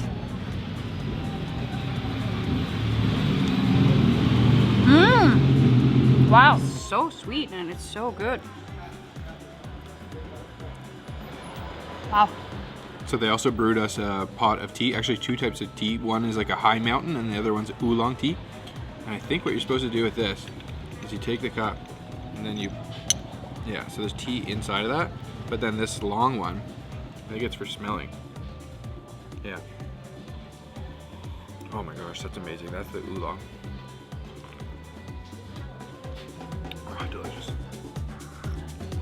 Yes. Still hot too.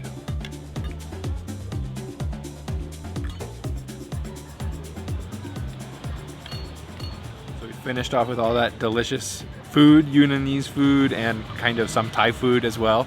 And we've moved over to the lakeside because The boats are just heading out now for a little sunset cruise, enjoying some tea, and we also just ordered up Chinese dessert, which we'll show you next. So for dessert, the classic Chinese tangyuan, the mochi balls, and there's a little bit of brown sugar on the side here. I'll add a little bit. It's in a ginger broth or ginger syrup, and then I got half sesame and half peanut. Let's try.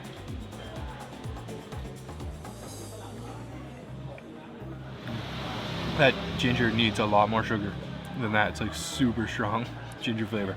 Maybe add some more. I'm gonna add like half of this. I know it looks like a lot, but man, that ginger is super strong. Let's try one more. That one was sesame. I think this one. Let me look for a peanut one. Maybe? Oh, they look like they're all sesame though. Maybe there is no peanut.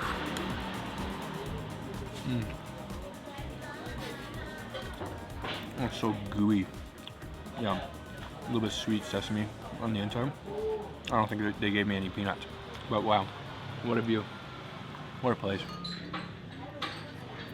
What a great meal and delicious dessert. I am instantly falling in love with Ban Rak Thai. This might be one of my new favorite places in all of Thailand, and I've just been here for a few hours, but there is just so much to see. It is a little town, but there's so much culture and delicious food, and our resort is up on the hills back there. I don't know if you can see it, and we're just less than like 1 kilometer from the border with Myanmar, and beyond that is just jungle, vast jungle for super far.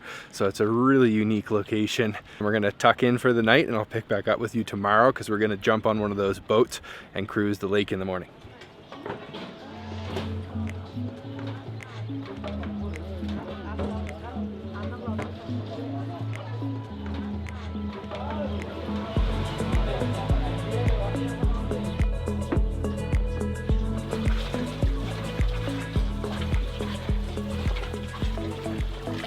All right, good morning from a chilly Ban Rak Thai. We are on the boat now, heading out onto the lake.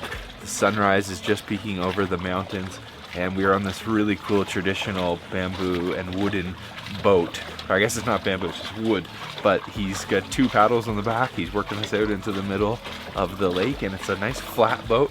We've also brought ourselves a coffee, and they even gave us some tea too. So we're just gonna enjoy the sunrise, watch the mist burn off the top of the lake. It is absolutely beautiful, the reflection of the sun on the water and all the boats out here and the lanterns. It's just so picturesque.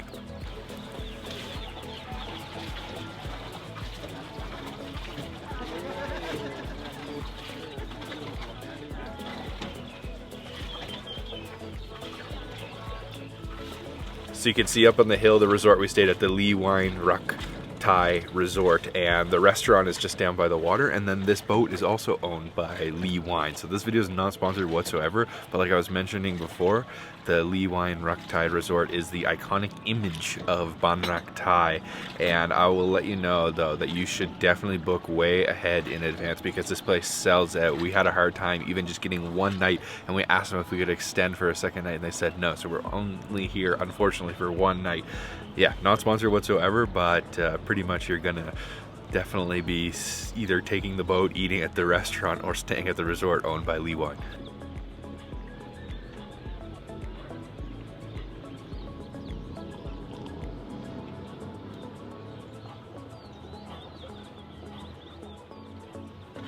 What do you think?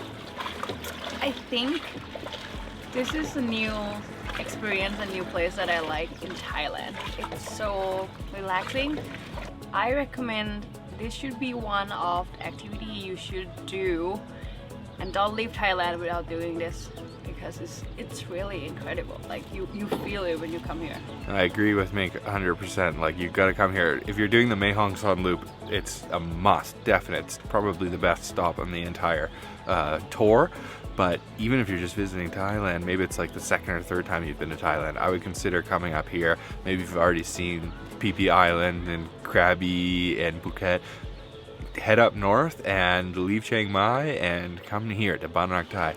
Another part of the history that I should add to the history lesson that I gave you earlier is that eventually the Thai government and the people of Ban Rak Thai made an agreement to lay down their arms, take up tourism, and exchange they get the land that they had settled and also like a Thai citizenship or a Thai passport. And we were just speaking with our boat captain here, and he was mentioning that even some of his family members still to this day speak Chinese at home. Kap kun kap,谢谢. That was awesome.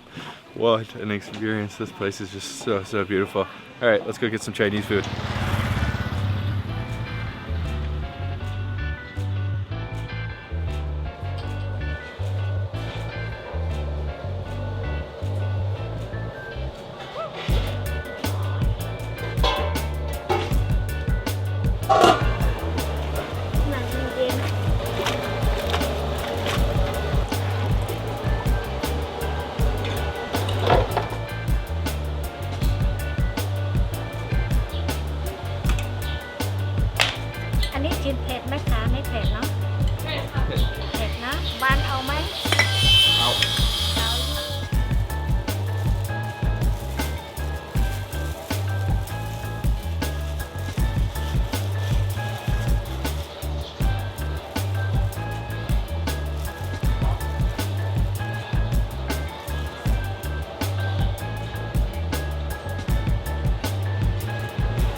So for lunch today here in Ban Rak Thai, we've come to a place called Ban Noi Yunnan Noodle Restaurant. They're serving a couple different types of noodles, but we ordered up the recommended by the chef and owner. She recommended the dry Yunnan noodles, so basically just blanched egg noodles with some greens, and then she tops it with tons of different things, adds the chilies. I think I started to put peanuts in there as well. There's minced pork, there's a boiled egg, and then this is the final result here, and it's been topped with some green onions and what I think that looks like dill that they put on top of it. Then we've also got a beautiful bowl of soup over here, which she had boiling way out front with big chunks of pork in there.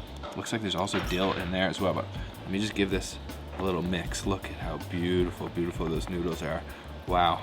And I'll tell you what, I haven't seen noodles like this in Thailand ever before. This just looks so good. These big yellow egg noodles with all that chili sauce on top. Let's try.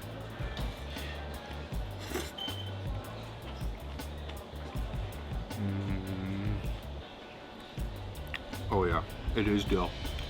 Man, those noodles have an amazing texture. Definitely a hit of spice too. Immediately, she only put a little bit of that chili sauce on, or the chili oil, but wow, that packs a punch. Man, just the texture of those noodles, just look how beautiful that is. That is a thing of beauty. And very different than any dry noodles you're gonna get Thai style here in Thailand. This is authentic Yunnan style noodles.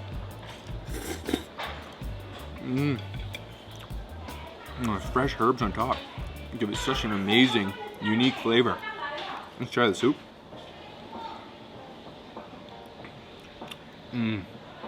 Oh my god, that's good too. And she had those Chinese red dates in the soup too with the pork bones. Oh, full of flavor. A little bit salty, but not too salty. Oh man, this might be better than that meal we had last night even. These noodles are amazing.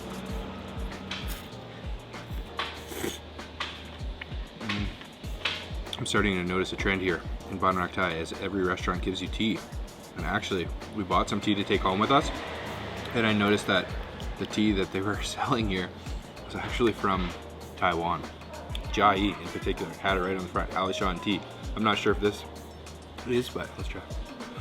Oh, my mouth is tingling from the Sichuan peppercorns in there, I think. Oh, it's hot. Wow, it's good though. Minx went with the soup version. Yeah. How's that? Actually, I can taste the Sichuan peppercorn. It's like tingling my tongue, but it's good. It's so good. I like it. อร่อยทุกอย่างนี่ชิมอันนี้ก่อนลูกคุณ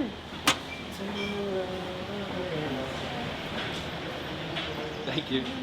So this is plum? Plum. So they got some or kind of like pickles or candied plum.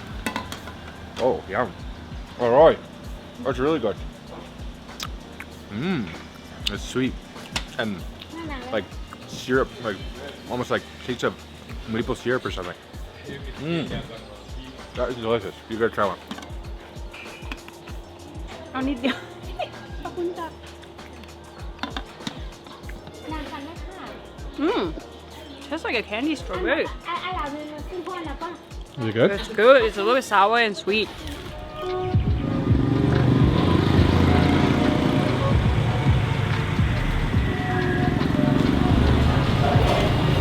So for my first stop today, I've come to a place that's serving Hainanese. You can see all of these curries right here behind me. They have all kinds of different flavors, and what Hainanese is a fermented rice noodle that's served with curry, and then you take it to your table and then top it with all kinds of fresh veggies. But just look at all these. They look so good. So I'm gonna pick my curry now.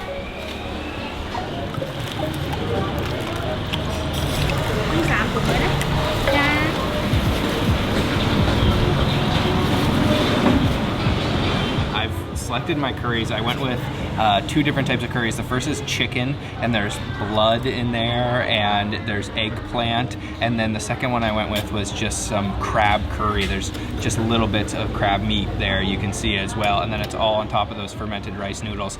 But the real highlight of the show here is all of these things that are on the table. So over here, I've got a various selection of herbs. There's eggplant, pineapple, cucumbers, some beans. In the middle here, I've got some shredded papaya with water spinach. There's eggs back here. So there's a various selection of pickles, garlic, some pickled cucumbers, and then over here we've got pickled bean sprouts, and then there's also some dried fish here. And then this is called hormuk, which is like a fish mousse. And I'll introduce that to you after, but I gotta dig into the Hainanese first. Wow, this is looking incredible.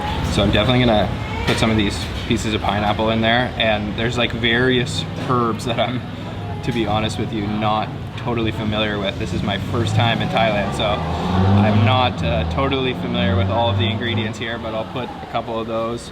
Maybe I'll go over for some pickles over here. Grab some of these pickles. And then I don't want to go over the top, so I'll just have that for now. And then I guess what you're supposed to do is sort of mix this all up and mix it up with those noodles, get the curry soaked in, and let me try to get some of everything here if I can. I don't think that's going to be possible, but let me try my first bite with some eggplant, some Hainanese noodles, pickles, and pineapple. Let's try that.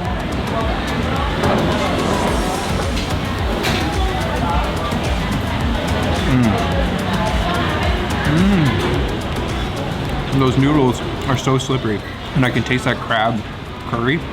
You get the sweet pineapple in there, lots of herb flavor going on. The eggplant really smooth. Wow, I'm surprised at how sloppy the noodles are. The curry really just infuses into those noodles. Oh man, that's so good. So this time I'm gonna try to get some of that chicken curry and some of the blood. And really, I'm a pineapple lover, so I am in love with all of the pineapple availability here in Thailand so far. And try some of this chicken with the pineapple and the blood.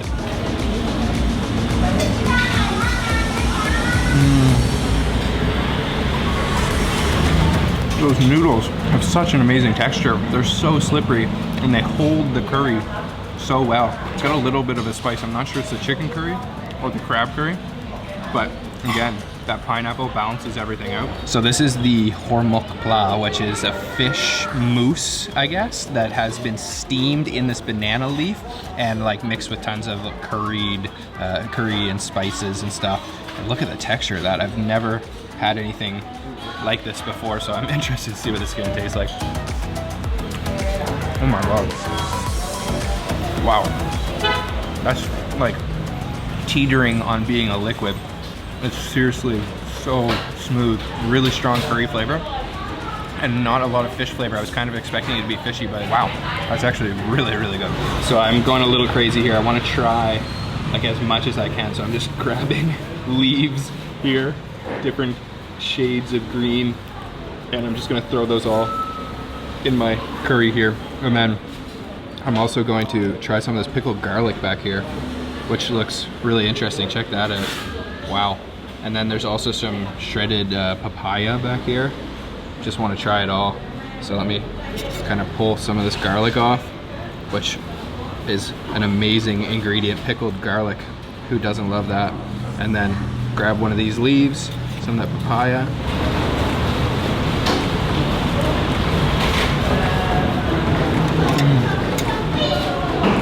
That garlic is amazing. It's a little bit sweet actually, and a hint of sour pickle flavor. It's actually quite a subtle dish, and then you get that fresh herb flavor too. There's so many different flavors going on in there because of all those toppings. I love it. It's such a fun dish to eat too. So that is a typical Southern Thai dish, a really healthy feeling breakfast, but a small portion. You can load it up with as many ingredients as you want, and they have all kinds of other different things for sale too, but I wanted to have a small breakfast because I'm gonna go have a second breakfast right now.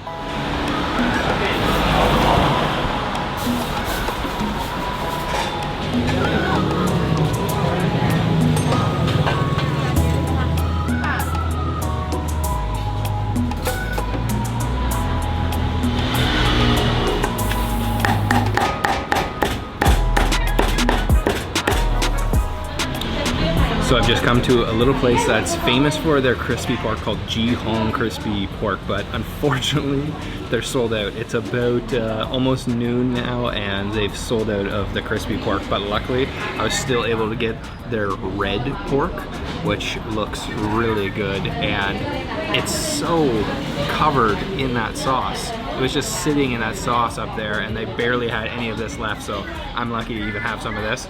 And it's also served with this mug of beautiful looking sauce, red sauce. And then she's given me a chicken soup too, which I can see like chicken fat and chicken skin in there, which is gonna go really nicely. But I've had the crispy pork here before and it was incredible. Unfortunately, they've sold out today, but let's try the red pork. You can barely even see the pork in there. It almost just looks like a sauce on top, but there's really thin cuts of the meat, and this rice looks good too. Let's get a bunch of the pork for my first bite.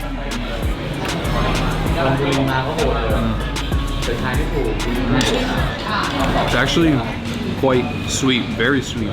There's gotta be a lot of sugar in there. If you can have this with the crispy pork, it's perfect because this one's like sweet and creamy and the crispy pork is savory and crunchy. This sauce looks incredible and I love how they serve it in a mug. And I'm just gonna load it on to my pork here. Oh yeah. That is really, really good sauce. It is a little bit spicy, but not as spicy as it looks. I've also got this fatty looking chicken soup. Let's give this a taste. Oh wow. Yeah, there's big chunks of fat in there. Chase it with a little bit of pork and rice.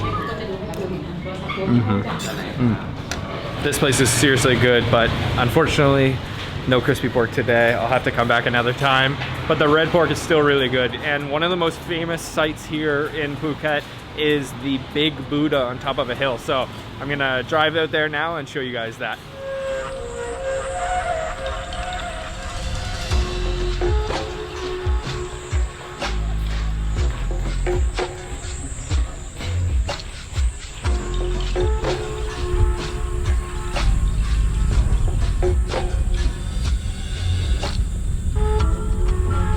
So it's about a 30-minute drive from Phuket town to the big Buddha. You can see him up on the hill behind me. So I drove up this big mountain.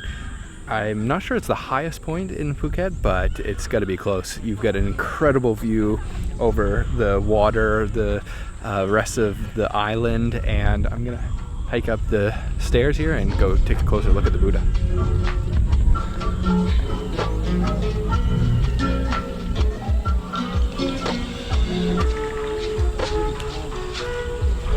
So here he is, the big Buddha himself, looking absolutely massive up here. When you see him from other parts on the island, he looks not that big. But when you come up here, he is absolutely massive. Like his nose is probably 3 times the size of me, and he's covered in this white tile. I'm not sure if it's like porcelain, but something like that.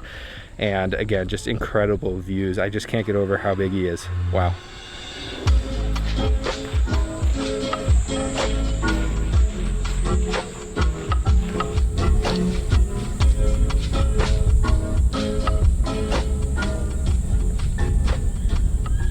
quite peaceful up here. There are more than just the large Buddha statues. There's lots of smaller ones, a golden one, and I'd say it's worth coming up here for about an hour or so. It's definitely one of the most popular attractions here in Phuket, so definitely come out, check it out. The view alone is worth it.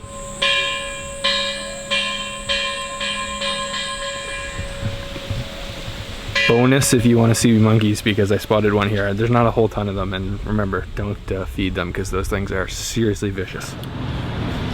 So I've driven back to Phuket town, and I'm stopping just on the outskirts of town at a restaurant called Nam Yoi, and I've come here to sample some traditional southern Thai cuisine. It's like a hidden oasis right on the outskirts of Phuket town. There's little puppies hanging around, and the restaurant is hidden over here behind this jungle. So let's go in and try it out. Something kind of quirky here in Thailand when you drink beer is they like to drink it with ice cubes, which I guess helps because it's really hot here, but you gotta drink it faster, it's gonna get watered down. This restaurant's quite cool. It's completely surrounded by like jungle, and then it's all outdoor seating in this kind of like a warehouse setting, and I've ordered up quite a few different dishes, all special southern Thai style dishes, so waiting for everything to arrive now. So the first of many dishes has arrived. This is bai liang, which is a type of leaf that is native to here in Thailand, and then it's stir fried with some egg and some sauce. Pretty simple dish, but let's give this a try.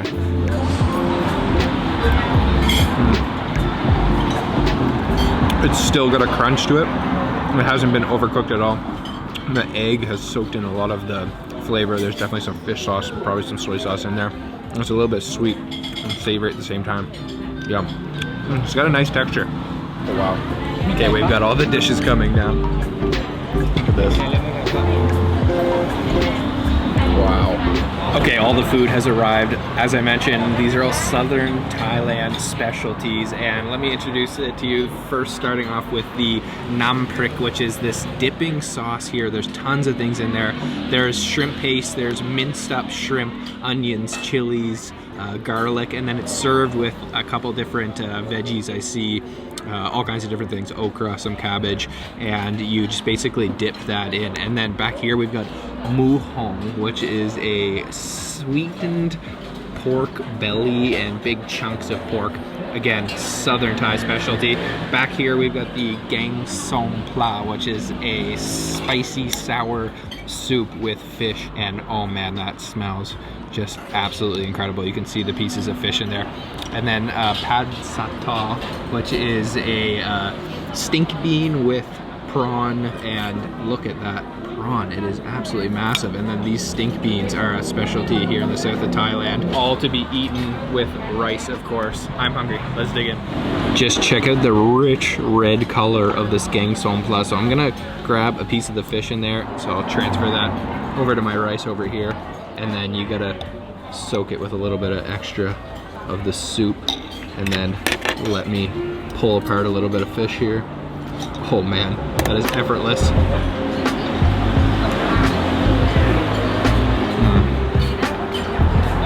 Oh man, that's phenomenal. When I think of Thai food, this is the flavor that I'm thinking of. Spicy and sour.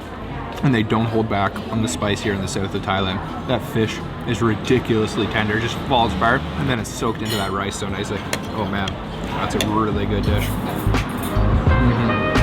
So I'm gonna try the pad satay now with these massive, massive prawns. Look at the size of those. They're huge. You gotta have the stink beans here, which make the dish a really unique ingredient. This is definitely not even a one biter, so I gotta try to cut this guy in half and then have it with one of these stink beans, which have, as the name suggests, quite the aroma.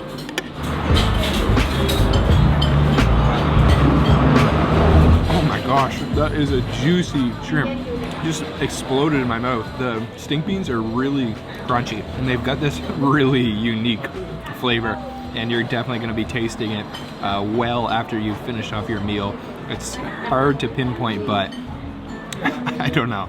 It's got a little bit of a garbagey taste to it. That's the worst way I could explain it, but it's nice texture. But with the shrimp, so good. These shrimp are just incredible. And the stink bean flavor is honestly really good too. It just takes a little bit getting used to.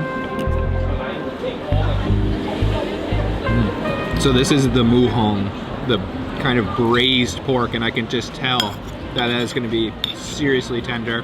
Look at that, just peels apart like nothing. Wow, that is tender looking. And there's a little bit of skin on there, so let me try that. It should be sweetened.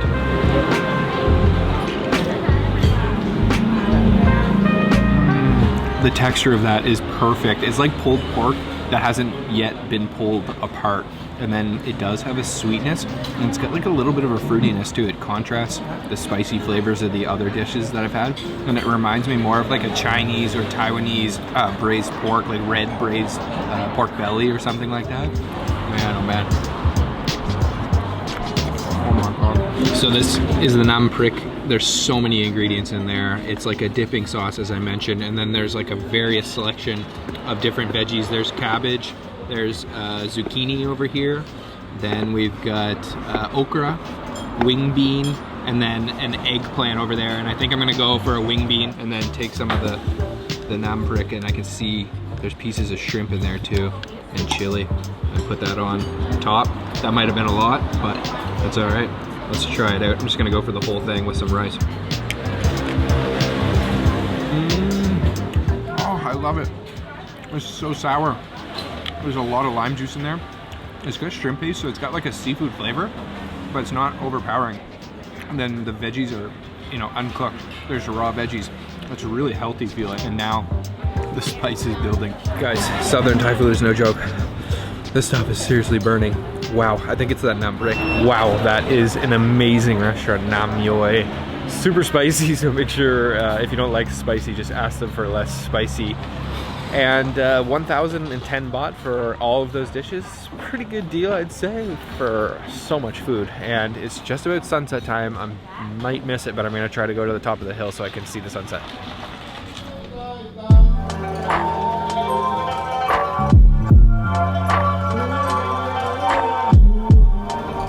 So I was lucky enough to catch the end of the sunset. I went up to the top of a hill called Kaurang, and there's a little viewpoint here. Beautiful sunsets almost every night here in Phuket. There's some serious karaoke session going on up here, and the views are incredible over the city. All the lights are on. The sky is just this bright fiery red, and I'm gonna take a little bit of a break because I'm so stuffed after that meal at Nam Yoi. But later tonight I'm gonna head out to have something at a restaurant called Goben.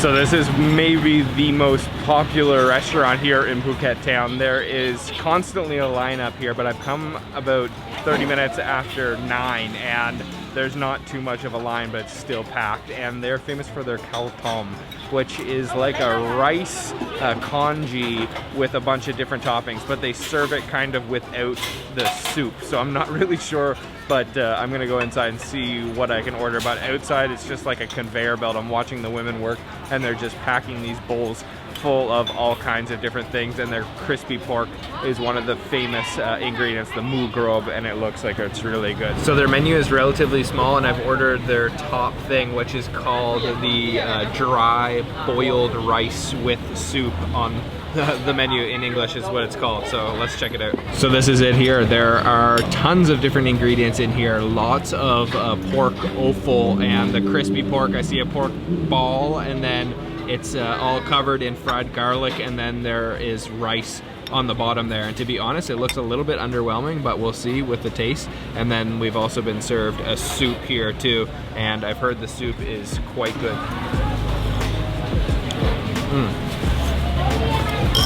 Yeah, that's really rich. So I'm gonna put a little bit of the soup in here, I guess, and try to get some of the rice underneath. Okay, and where's that crispy pork? Where is it hiding? Oh, there it is. Okay, for my first bite, I'm gonna try the crispy pork.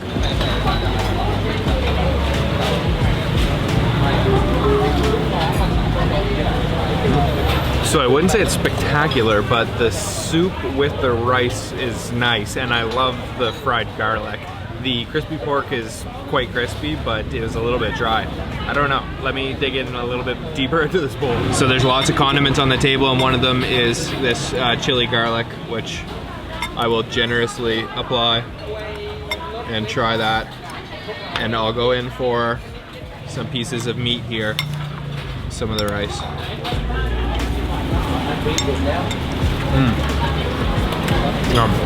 That chili vinegar definitely ramps up the flavor. It's really simple. I'm surprised it's so popular, but I guess it's just hearty. They're open late, and when something like this catches on, the tourists just keep coming and coming. But I'd say it's worth a stop to try it out, especially if you like khao tom. To be honest, I have to give it up for the soup. The soup is the best thing. The only problem with the soup is I really wish they would have served it hotter than it is. Yeah, because it's only room temperature.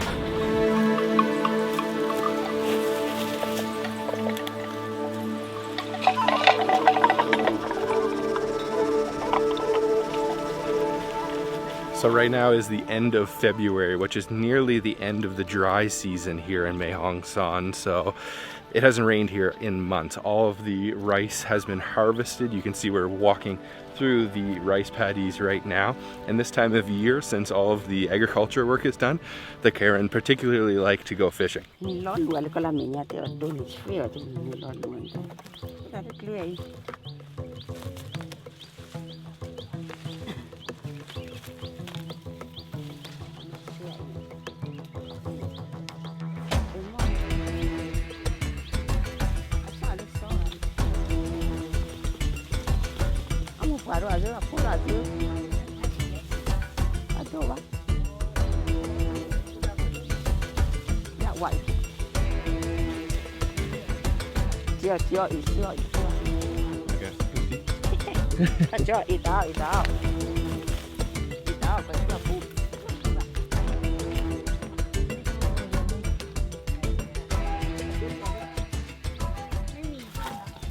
So we're just making our way down to the river, but the ladies spotted in one of the nearby trees something very special.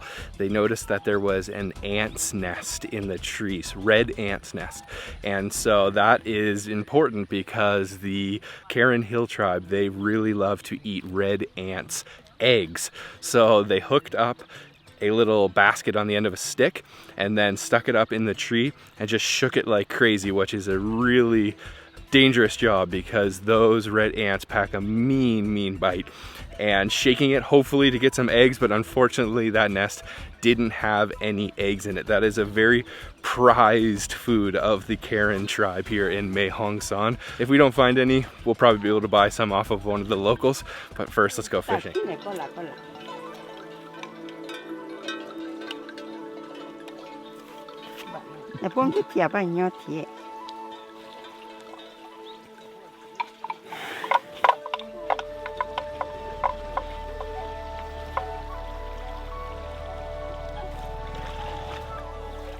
How does this net work? See that if they come inside, we just...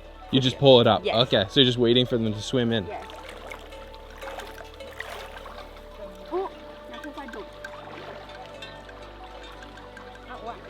I get one.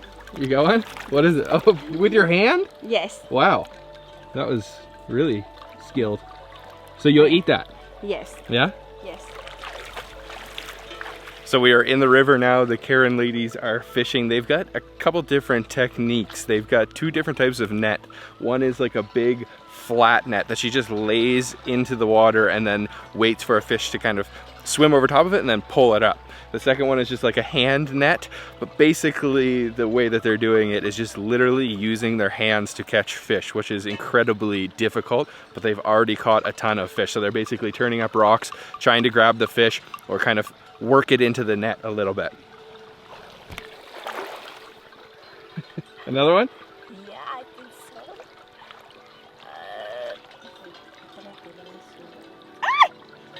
so. Gone. Yeah. And after they've caught the fish, they just put it into their little backpack basket, and that will be lunch later today.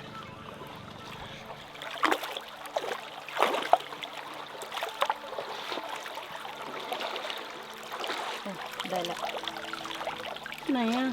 Dạ. Đi nhập có suối đây tập về to. Oh, here. Oh, À, thì nó thể độ, à, thì nhỏ.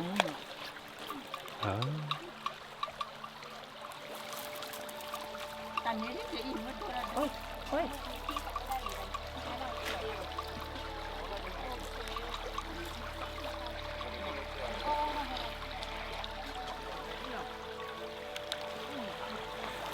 Basically, they're looking for rocks and logs that are in the river and in the shade preferably, and then sort of turning those rocks and logs over and then hoping the fish swims out to either get it in the net or get it in your hand. It's definitely a difficult process, but whenever I film these fishing videos, we never know what the outcome's going to be. Luckily, the women are having a bit of success, although the fish are quite tiny, and we had some bigger ones, but they got away. That's okay. This is such a cool experience.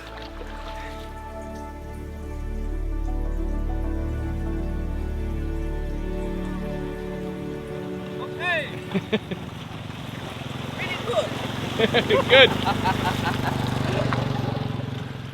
Lots of friendly locals here in Mae Hong Son. This is a really interesting province of Thailand. Like I mentioned earlier, it's right on the border of Burma or Myanmar, and it's home to many different hill tribes, including the Lisu, the Karen, the Shan people, the Burmese people coming over.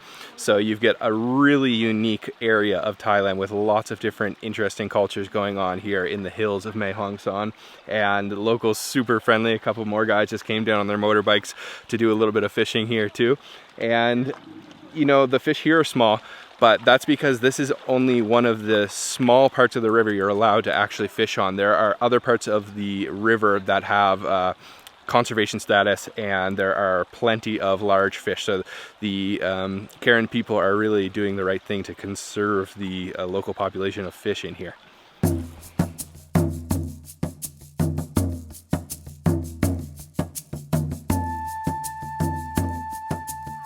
Surprise? Oh, what's that? temple. Tadpole. Okay. And you eat this? Yes. Yeah? How do you eat it? We have to take this out. Right. And then we cook it. Cook it in curry or? Yes. Really? Is it good? You will see. Yeah. Okay. Have you ever tried tadpole? Never in my life. I never try. And I never see the tadpole that huge too. It's a big one. Yeah.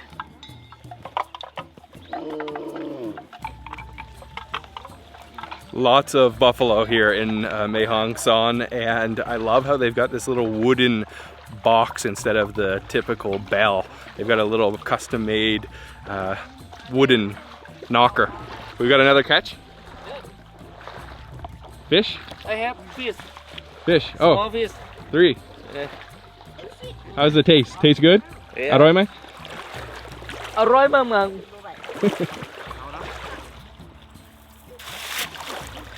So lots of different types of fishing techniques. They've also got the throw net too. Okay. Oh. Practicing my net throws. I got my first try in Colombia. I think I've improved. So we got an audience watching us fishing. Tons of them.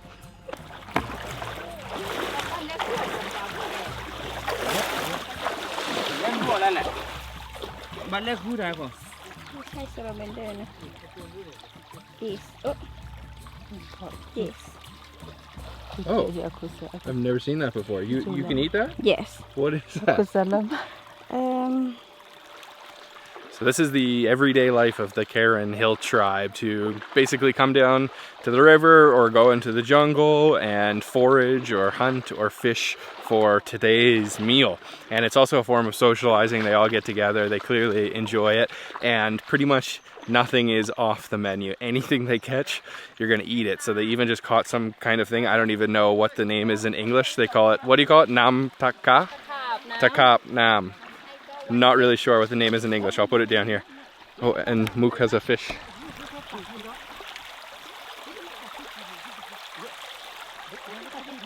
Oh yeah, nice.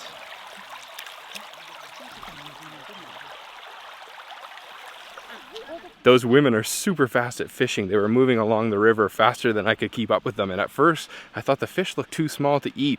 But if you've got, you know, 4 or 5 of your friends and you're all catching a handful or 2 of fish, you're gonna have plenty for lunch. So we're finished off fishing. Now we're gonna head to cook.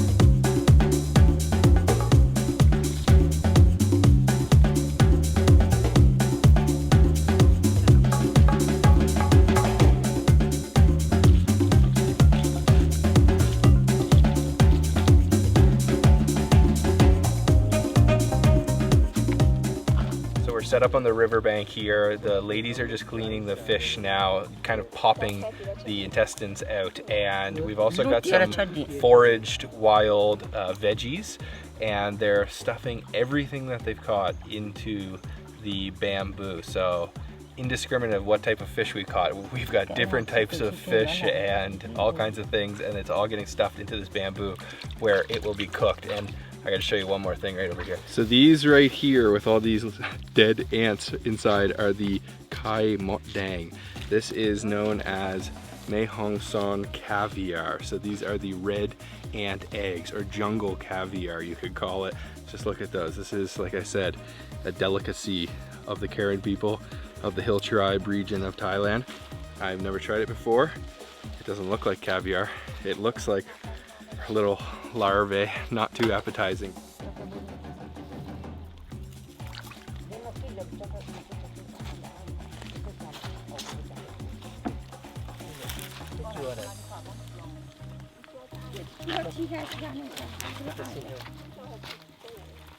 So as you saw this morning, we weren't lucky in getting our own red ants eggs. So luckily for us though, we had a local bring some for us. So those eggs have been mixed with chicken eggs and some spices, and then they've been put inside of this bamboo that is cooking away now. He also skewered up some of the fish just to grill them on the fire, and then we've got another soup cooking with all of the fish and everything we caught from the river today. And then this one on an angle is just boiling away water for tea, and she's actually just roasting some sticky rice, pounded sticky rice. So we've got a lot of different things going on, all on the wood fire, all using the bamboo, everything from the jungle, everything foraged. It's really amazing to see it. It really takes like organic to another level.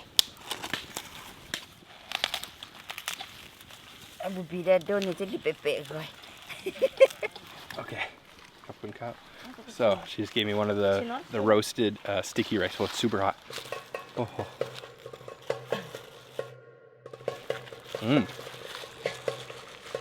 Tastes like popcorn.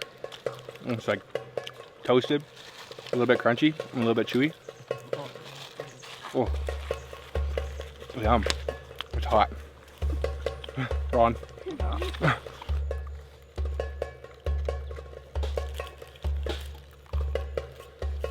So we got a little bit of tea that was cooking away in the bamboo. Very hot. It's incredible how it doesn't burn the bamboo and it just boils whatever's inside. Tastes like almost like a oolong tea. I don't know if there's any flavor from that bamboo, but it's really good tea.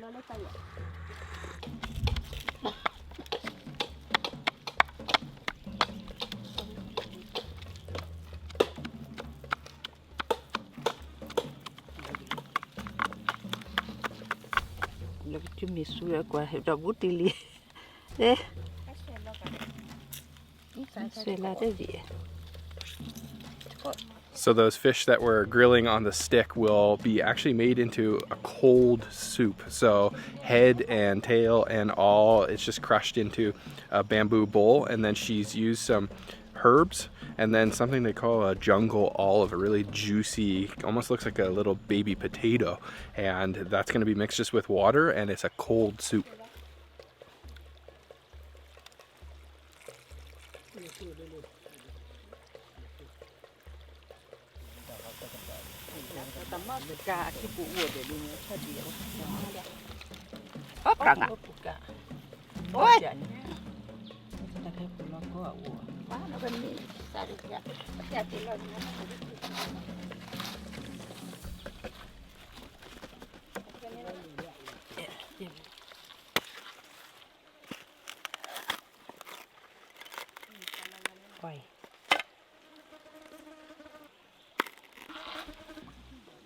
So they're finished cooking all the dishes using local foraged or caught ingredients, 100%. This is completely organic, natural Karen cuisine. So let me introduce everything. We're sitting just on the side of the river here. There's literally millions of these spiders everywhere. Can you see them?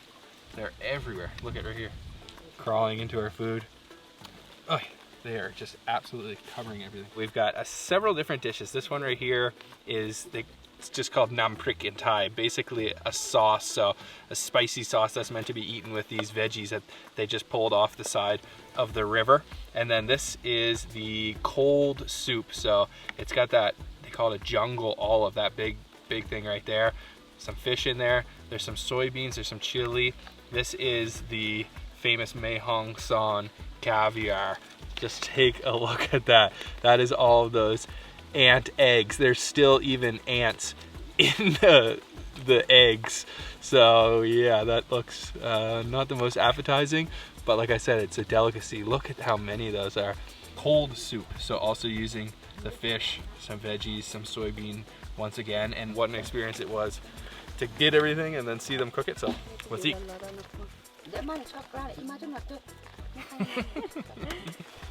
Okay, we've got some rice. Let me try it. This is I use my hand. You use your hands? Yeah. Okay, good. I will too. And you eat it with this veggie. This veggie here that we picked right off the side of the river. All right, let's try the nam prik.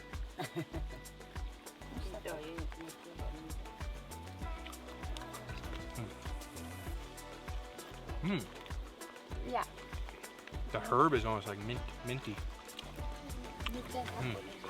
Not too spicy. Yum, very fresh. That veg has a lot of flavor to it. And crunchy.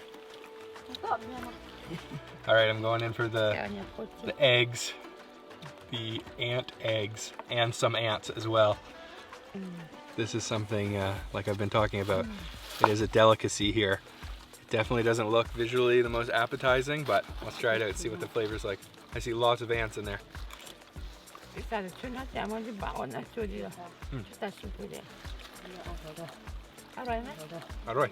doesn't actually have much of a flavor, but they sort of burst like salmon roe.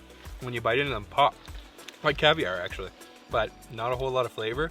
Just like creamy, a little bit milky. You can just taste the eggs and everything else that they got. I think I'll go for some more. There is plenty of them. Look at them all in there. And this is only found in this season. How often would you eat the kai mot dang?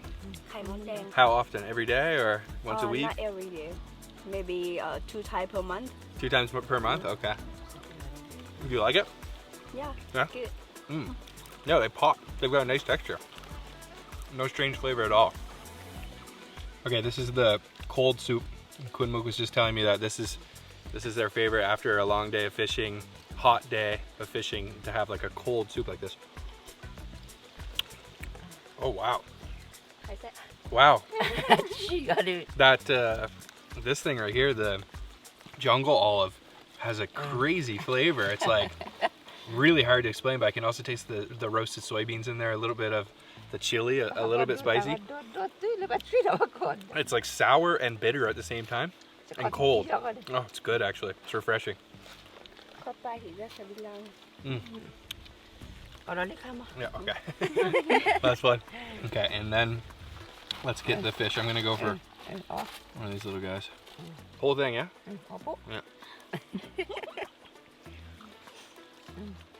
Yeah. Like, I thought there was gonna be bones. No bones. It's just like pure fish meat. And that's also really nice. A little bit sour, a little bit spicy, Thai style. Yum.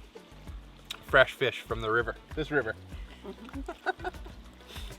Right, I'm gonna go right in to an ant egg here.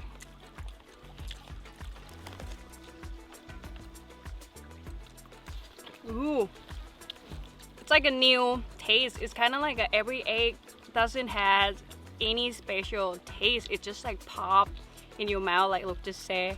It's really good, actually. Actually, it's good.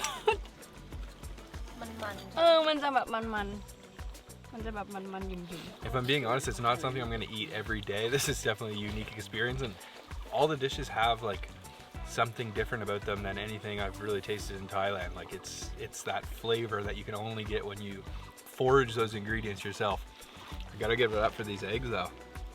I know it looks maybe unappetizing, but they've got no strange flavor at all.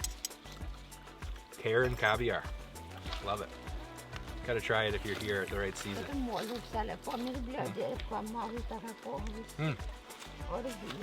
It's actually really not bad at all. I also really love this veggie that she foraged right off the side of the river, and then with some of this namprik. Ooh, yeah, it's got a little bit of spice to it. Wow, really unique flavors, like nothing I've tasted in Thailand.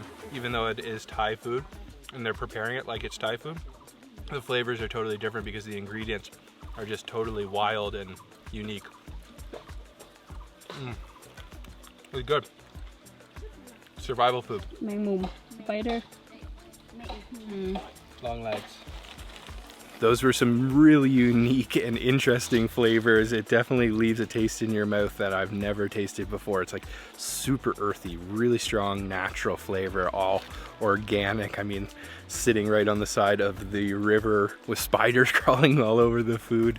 It was certainly an amazing experience, and the flavors are very strong. Even they told us they held back because usually when a foreigner like me comes here, they don't want to go too spicy, they don't want to go too strong in the flavor. So here in the north of Thailand, you can just imagine just how strong the flavors are. It's really delicious and tasty, even with their simple cooking techniques and style. And that was just such an amazing experience. Huge thank you to Kun Mook for showing us. You can also go on the similar tour if you'd like. So I'll leave her information down in the description box so you can contact Kun Mook and go on a tour.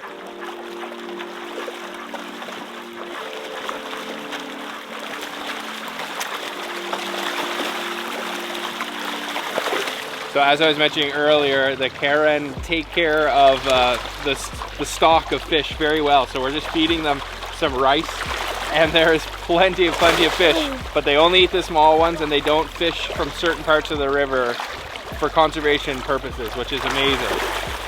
I love that. Look at how many fishes, this is crazy. Look at the size of that one. I'm gonna take you now to one of Thailand's most famous natural wonders. It's called Tham Lod Cave. It's a massive cave. We're gonna go inside and I'm gonna show you guys around. Let's go.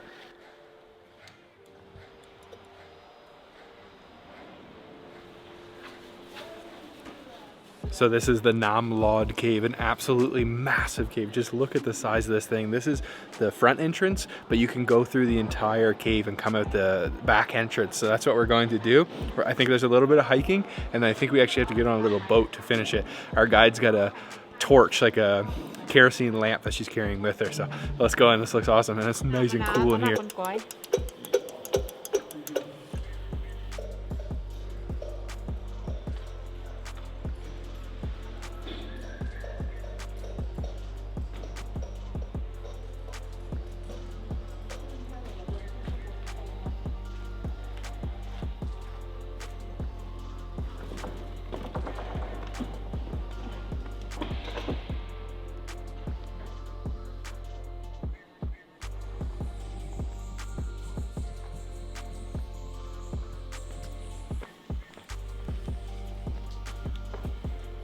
This cave is absolutely incredible. It opens right up, it's massive. It's like a cathedral ceiling when you step inside, and it's pitch black other than our guide's torch, and I brought this light, and just look at how well this light lights up the cave. And without it, yeah, don't come here without a flashlight.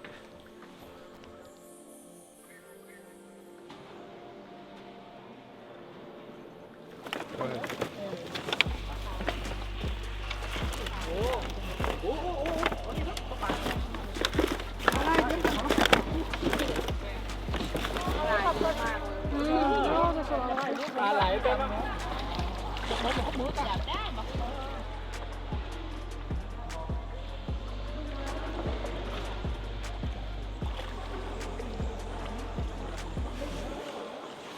So we're cruising through the cave now on a bamboo raft. There are tons of fish in here. You can hear the birds and the bats, I believe.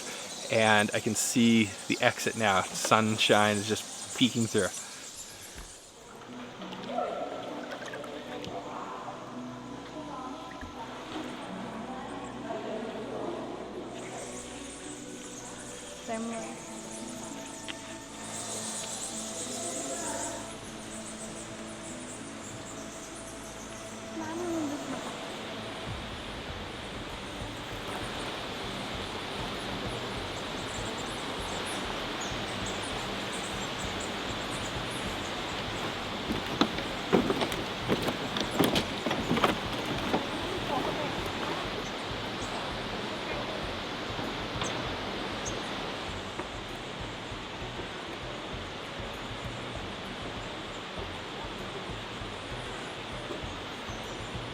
Wow, that's amazing.